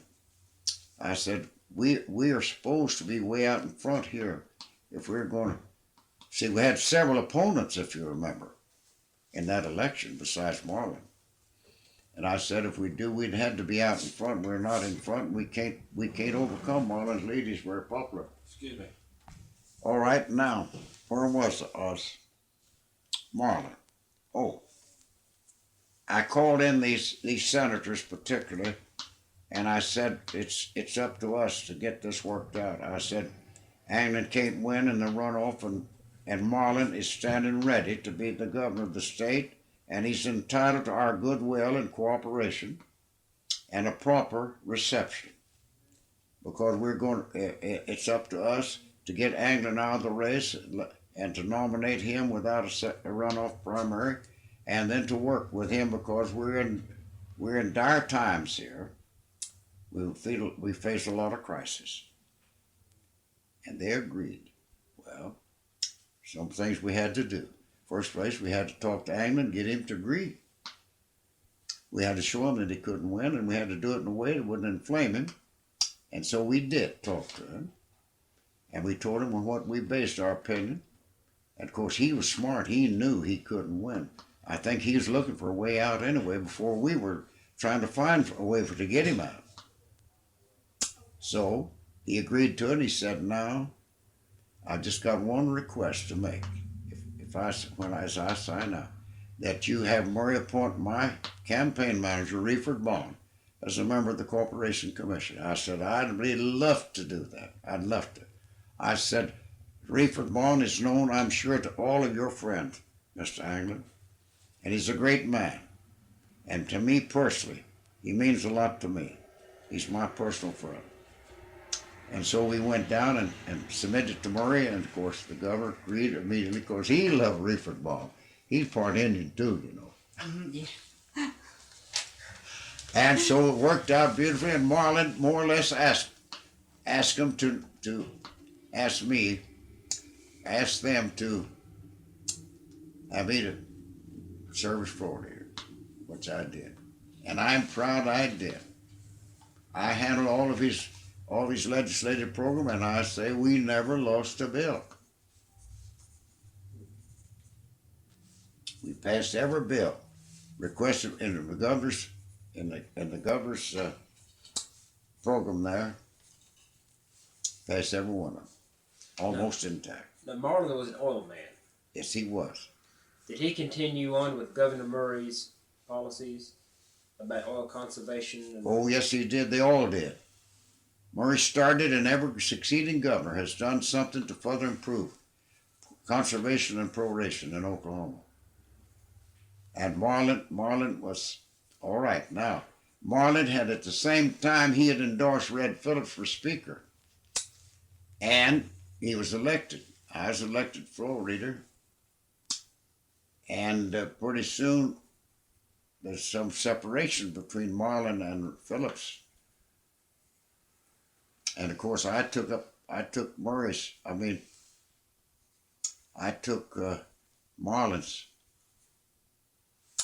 I took his cause. I spoke for him. And of course, soon, Red and I were soon sparring at each other. Of course, he was determined. He was getting ready to run for governor. He's going to do it at the expense of Marland. And so we sparred, and then my term had expired. I had been moved to here, and I didn't plan to run for lead election. And Marland came down here. He talked to me about running. And for the House, I said, "Well, Governor, I'm a stranger down there. I got a few friends there right in the heart of town. That's a big old county scattered 85 miles or 100 miles long up and down the river, I don't have anything to run on. I'd have to have a program. Of course, you see, I was laying the groundwork if I did. For my program, I wanted a program. I'm going to move over. Of course, I did move over and I bought this newspaper and bought a home. And so he came down and made a speech. He called the Democrats together and made a speech there in the old theater, and which he asked them to nominate me, member of the House, to come back and help him. He said, I need him over in the House. Of course, you know what he wanted? He wanted to beat Red Phillips out of the speakership. And he wanted to use me as the battering ram, I guess you'd call it, which I did.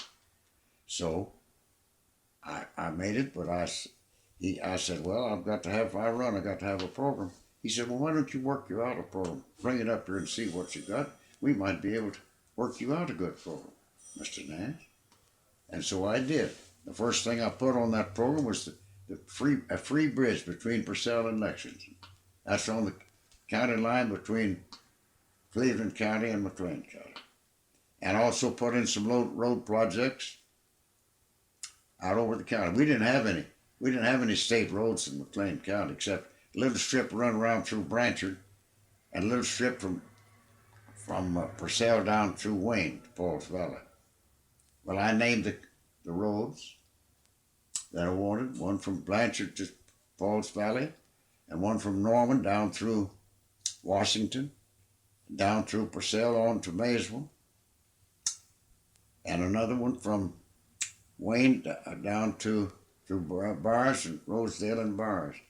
He said, well, that's not too much. I think we can do that. He said, go down there and tell them we're going to do it if you elect you. I said, no, I couldn't do that.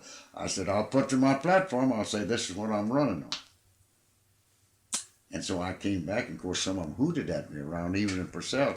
I remember the barber at the French barber down there, a fella come and told me, said, you know what old Boston said about you running for the House? I said, no. He said, well, that newcomer SOB said, don't know that every fella's run for the House here in 20 years has promised us a free bridge to Lexington. I said, you go back and tell him if he don't get a free bridge, I'll leave town. So I made the campaign and won. And of course, you know who else I had on me was the oil industry. They was mad at me because I led Marland's tax bill through the legislature to raise the rate from 3% to 5%. But I won't go into that story because it's kind of intrigue involved how we outwitted the oil crowd. Sounds interesting. Certainly does. And so we did out. But anyway, I won, and Marland kept his word. He had him immediately let the contract for that bridge, and it was completed and in use as I was running for the Senate in 1938. I was moving fast, wasn't I? Absolutely, yes, sir. Well, anyway, we got the roads, and Blanchard wanted that road oh so badly between Blanchard and Lindsay. And I told him, I said, if we don't have that as a state road with the road maintenance crews on that strip of that mileage there, I will not take my oath. Well, things changed on me a little. I didn't know he was going to call a special election. I mean, a special session of the House and Senate. So he called it, and hadn't got the road designated and no road draggers on it. So Oscar Morgan, who was my representative up there, politically speaking, he called me, and he said, Senator, don't you remember what we promised the voters here? He said, you wouldn't take your office if we didn't get that road. I said, you're right. That's what I promised. So I said, Oscar, I'll call the governor right now. He promised me he'd do it. I called him, he called the highway department. We had the road designated and draggers on the next day. A lot of people don't know how fellas operate. They don't know it sometimes. I had to have double agents either. They don't know that. How did you outwit the oil people? There's a fella called me, a friend of mine, who was a very powerful man in Oklahoma City, had a big insurance company. He's since died. He called me and he said, Jim, we were very good friends. He said, I just returned from a meeting of prominent people here, and mostly all people that are going, they have marked you for defeat.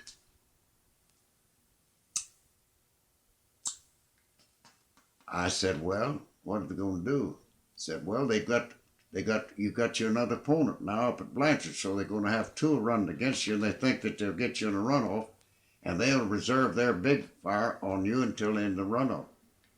You got to win, and said you'll have to win the first primary. So I said, well, what do I do about it? What's going to happen? Said, well, they've raised so much money to spend against you down there. I said, do you know who's going to distribute the money? He said, yes. I said, who is it? He told me. So I had to figure out a way to get that money. So I had some good friends, politically minded people here. I ain't going to call any names. I asked them if they wouldn't help me. I said, you're with me, you're my friends, you want to elect me. You want me to see me elected. You're going to have to play the part of a double agent now. You'll be my man, but you're all going to make it, pretend like you're their man now. And you go see this fella. This paymaster got the campaign chest, and tell him that you're more interested in defeating me than they could ever be. That all I'm doing is just breaking them up down here and causing them trouble. They agreed to do it. They went to this fellow, and they made him the proper approach. They're pretty good at that. They convinced him that they wanted me defeated and they needed help. But they didn't have no money. Of course, everybody's supposed to be broke at that time. And this fellow asked him, said, how much you think you need down there? At least $2,500. He said, I can do that. And he paid him. Finally, I don't know whether they paid him then or a little later, because they come back and said, well, we got it. You ain't going to have to face that in your campaign. I said, well, give it to him. He said, no, we ain't going to give it to you. We're the ones that got it. We'll give you $100.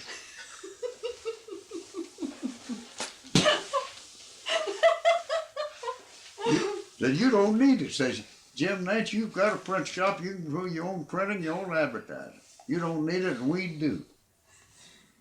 And they kept the money, and I got 100. And now this is kind of confidential, because the fellow that I defeated, he never did know what was going on. In fact, I beat two. I beat the fellow named Haynes up at Blanchard, beat Louis Bex down at Wayne. They were pretty good fellas. But Marland was desperate. We had to beat Red Phillips. And I was the man. I was the key man. Of course, as soon as I was nominated, now that was in the race for the House, you understand, not the Senate. That's when they were trying to defeat me, just after I left the Senate. Term expired. That is, it was expiring in that election. And so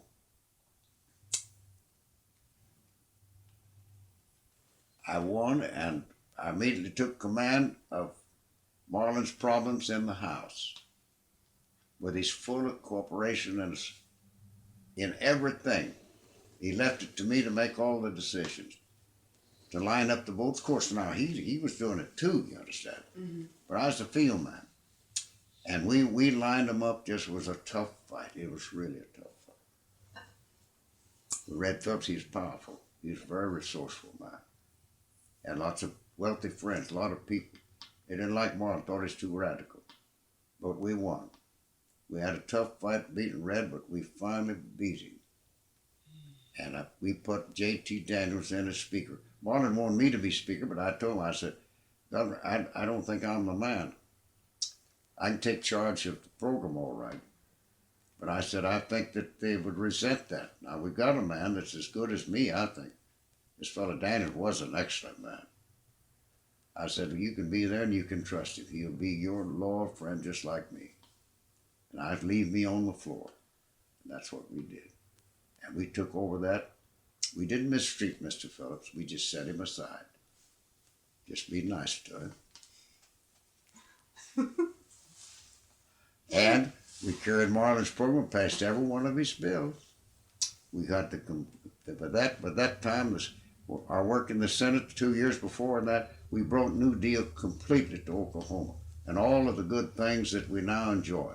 Grand River Dam Authority and all the workman's compensation and all these great reform measures that we had that helped us lift us out of the Depression. Federal aid in welfare, you know, they took over, but then they was ready to, of course, we had to pass some constitutional amendments.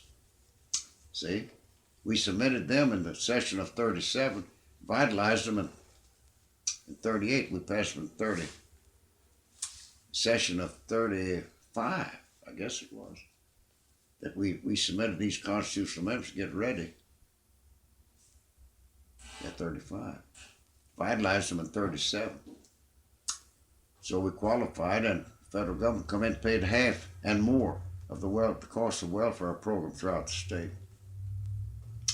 Man, I could sit here and talk to you a long time, but you.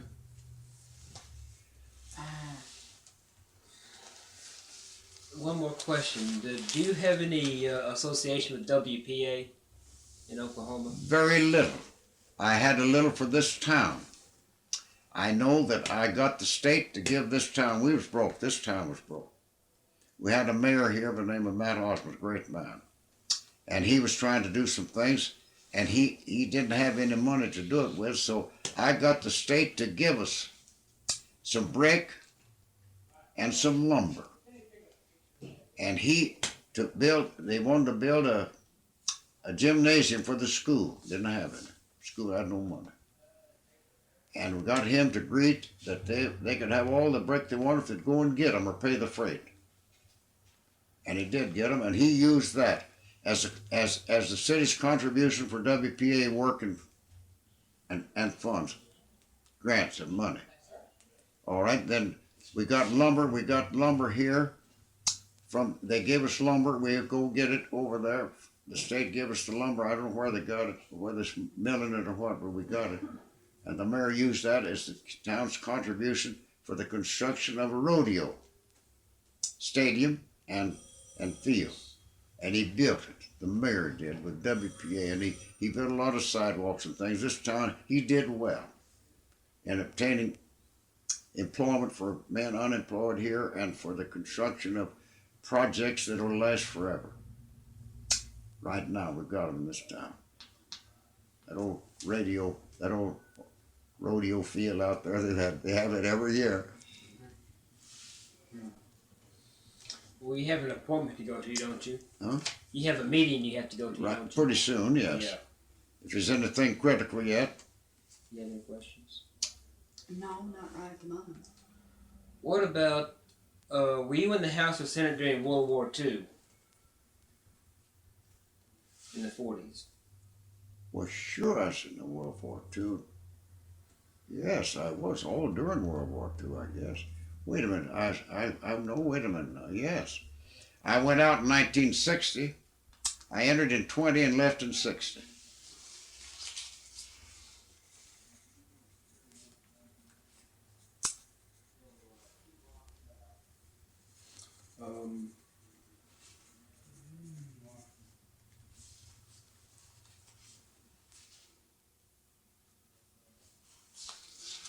Let me see. I need some information about your participation in World War II Yes, in the House and Senate, yes. but I don't know what question to ask. Wait a minute, World War II? 41 through 45.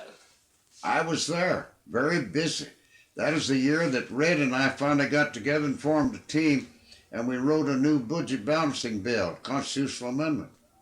I was chairman, went through my committee, and we got out, we recessed the legislature for 2 or 3 weeks, called the election, special election to vote on it, and we went out, the legislators went home to ostensibly to campaign for the adoption of the amendment. I know I went out on a speaking tour over the state, and it was adopted, and we've had the finest system of finances of any of the states in the Union. We're really on a balanced budget. It's very clear, and they're running into it up there now.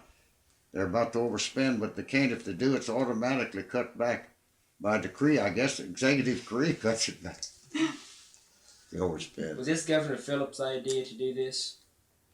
Well, yes, we must give him credit. He was very much in.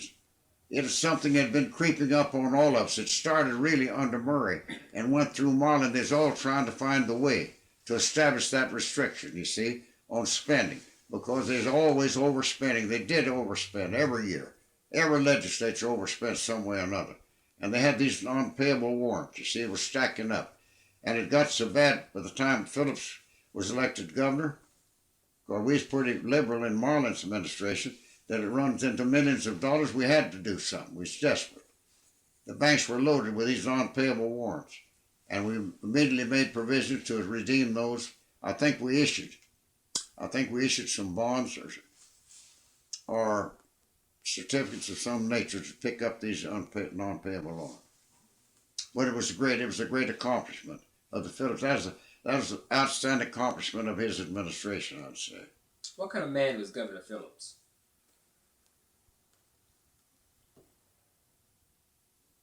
What respect would you say? He was a great, big, fine-looking, burly, husky, dominant, almost of an intimidating character. Ask me. He was smart. What kind of personality did he have? Well, to some people, he appealed very much because he had a loyal following. I don't know whether it was his dominant leadership or intimidating leadership or what was, but he had a loyal following. And he also had strong opposition. Now, I was his opposition till we got together in 1940. They misused me a little there in the session of 1939. A new senator. They tried to set me out. And of course, I was a thorn in the side, so to speak. And when we adjourned in 39, I got up on the floor of the House and I more or less made some very caustic promises. First thing I said, now remember, you have done very well by me now, but maybe I'll do better by you. But I remember that when the doors opened in 1941, I'll be here.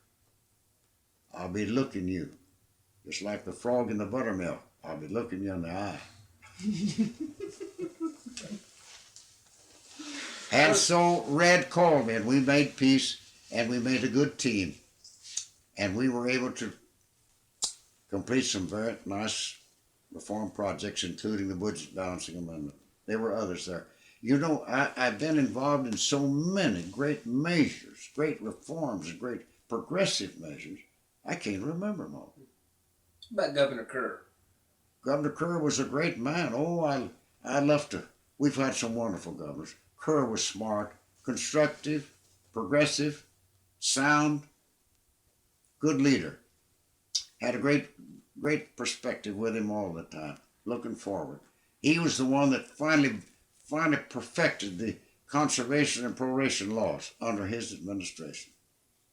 We had other great governors. Governor Raymond Gary was a typical governor coming out of the legislature.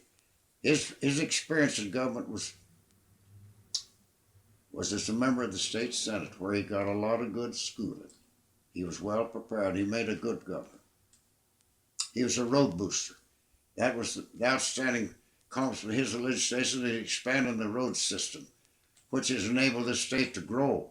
This has grown on an expanded system of public roads, federal roads, state roads, county roads. And he was a great schoolman. Gary came out of the school system, you know. He's a great progressive leader for education. Oh, there's so many things to talk about. I couldn't cover all of them. Well, here I've been sitting here talking. I'm so proud. I'm so proud that I had. I'm really proud. I'm proud of my work as a legislator. Listen, I don't have any apologies. I don't have any conscientious, reaction. anything I did. My life in the legislature has been everything I could expect it to be. And I know we made progress. I know we did. I know that we made great contribution and led the growth of this state because it is a great state and a great form of government. I'd like to tell you about the establishment of the budget balancing amendment, if you remember, that we developed. We developed it in our study, a committee that I had organized, got the authority of the legislature to have a study committee. And we worked out a reform of the state accounting, budget and accounting system, bookkeeping. And we finally developed the best bookkeeping and accounting system in the state and the union. Now, we studied the successes accomplished in other states and we put all the good stuff together. Now, I remember that we had some little trouble. I remember an incident, I was chairman of the committee. You know, I usually work myself in as chairman. I thought that I was more capable. I'd been in legislative work all my life, seemed like. But anyway, we would meet. I appointed members of the House and Senate, and Governor Kerr appointed private citizens. And we'd meet every so often and we'd study the problems of government, particularly the tax system, the accounting system. And we got down to the point where we was about to agree on this new budget balancing, this new budget law, bookkeeping and accounting. And there was some division. Well, I knew the fellows who were raising questions were conscientious and honest. And I was chairman of the committee and I said to them, now, gentlemen, let's lay this over. We're not in accord on the finishing touch of this finalizing of this budget, this bookkeeping and accounting system for the state auditing. And I'm going to appoint a special committee to go out and make this study and make it a report back to us in a week's time. And I appointed them on the committee that was raising question, objecting to the decision of the majority. I said, you all go out and you take this and look at it. I have every faith and confidence in you that you are competent, that you're honest, sincere, and that you'll give us a good report. If we're wrong, we want to know it. They went out and took that and they came back. You know what they did? They more or less apologized that they'd ever opposed it after they'd made the study. Come back and agreed and offered a few little improvements, further improvements. And away she went. So when we met in 1949 49, I guess it was, we adopted that law. It's now the law. We got the best yet. We already had the budget balance system. Do you have any questions? I have one. Okay. I realize that this is going to be a little like comparing apples and oranges, but in view of all of your many years of experience in state government, which governor would you say was the most effective governor for Oklahoma?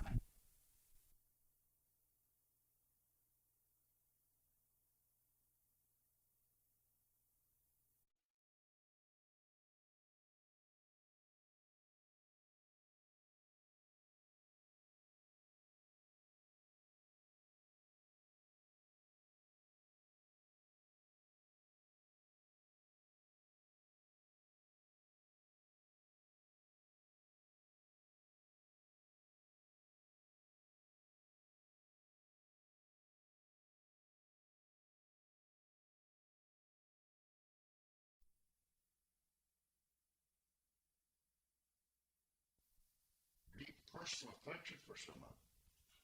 I had a very personal affection for Murray, Kerr, Marland, and Gary. And then, of course, Bill Holloway was more or less was fill-in governor. He and I were boys together in Arkansas. His father was the Baptist preacher. My father was mayor of the town when his daddy, the Baptist preacher, built a new church there, and had my daddy, who was a Confederate Covenant Presbyterian, to dedicate his church. And I, of course, I love Bill Holloway. Now, for me to say, I don't think it would be smart for me to say. But listen, I have such a deep affection for some of them. Most of them are gone. Kurt's gone. Mark gone. Murray's gone. Gary's still here. But the ones I thought that Holloway's gone. These people are all, nearly all of them gone. All the men that I was acting with in the legislature, most of them are gone. I'm just here. I'm with the grace of God. I'm about to reach my 90th birthday. I think that's terrific. I'm terribly impressed by the fact that you are 90 years old. Well, listen, I could sit here and tell you about, you'd think I was bragging. I'm not bragging because, listen, I'm not a candidate for any goodwill, particular, or honor, or recognition, or anything. But my work for the university is some of the most outstanding things we did. I did. You should never say I'm out of the legislature. I had the counsel and the cooperation of such people as Dean Adams of the university, George Frost, Tom Benetton, the lawyer up there who was later a member, I got appointed member of the board. And we worked out things for the university that it has led the field. We got a bill through the legislature authorizing to organize public trust and borrow money and build buildings and pay it from the income. First time the court had ever permitted any arm of government to borrow money and issue bonds and then debt without the vote of the people. We had trouble, but we made it. And then I got the university free of politics by getting an amendment submitted to the people, the Constitutional Amendment, giving them their freedom to board of regents. The governor can't remove them anymore. Heretofore, to that, he has served at the pleasure of the governor. There's almost a part of his office. And he was naming the presidents, and he was running them off. I saw the governor run off, Stratton D. Brooks, run him off. Red Phillips run Dr. Bazell off, much to my chagrin. And I said, God had changed. I took it to Kerr, he was governor. I said, governor. I said, gotta do it. He didn't want me to do it, Bob Kerr. He said, Jim, I think you're making a mistake.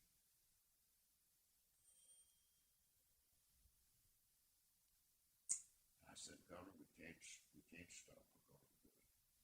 He never objected. Bob Kerr never got mad. Now, let me tell you one of the great things about him. He didn't lose his temper. He didn't lose control. You know, when you get mad and all flamed up, part of the brain quits working or it overworks or something. You don't get a good answer from your computer up there. There's so many great things, and I feel so good about it. I'm too old, I guess, to celebrate in it, but I feel so good about my contribution. I'm proud to see it, and I've left a generation. I've got great grandchildren. I've got some are smart, very smart. I'm proud of them. I leave them a heritage in the government here. You take, I've got a great grandson in Norman, great surgeon. He's just recently operated on Billy Tubbs. Billy Tubbs is up there in Oklahoma City for a month and they couldn't find out what was wrong with him. They thought it was his head. And they were all the time trying to find out what had actually done to his head. He couldn't sleep. He never laid down in the bed after caring for the hospital because he was in such pain he couldn't lay down. And finally, they brought him back to normal and called my grandson, Rick McCurdy, Dr. Weatherford. He checked him, and he finally said there's something wrong inside here. And he finally found it was an infected spot in his pelvis bone. For goodness sake. And he operated on him and cleaned it up and cured it up. Cleaned it up. And Mr. Tubbs is happy. He can sleep. He's back to normal. I just think that I shouldn't be telling the book. But I'm proud. Yes, I put him through the university. Sure. And I've got others. I've got 16 great-grandchildren. Soon we'll have some great-great-grandchildren. I have a great-granddaughter in Denver's going to have a youngster in April. Be a great-great-grandchild. I leave my heritage. You certainly have, sir. But listen, the public, generally, politician. Oh, yes. Well, let me tell you what made it. Read what made it. I had a newspaper.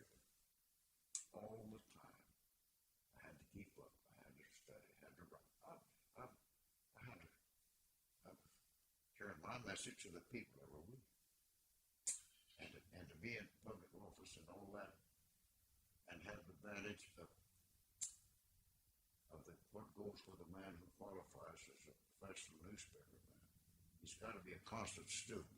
In other words, he never quits. He's still a student all the time. A good newspaper professional, he never quits. He's always a student.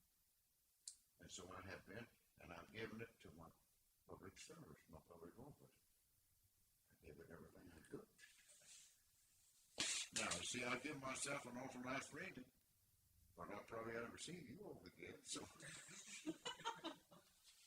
Took me a long time to see you the first time.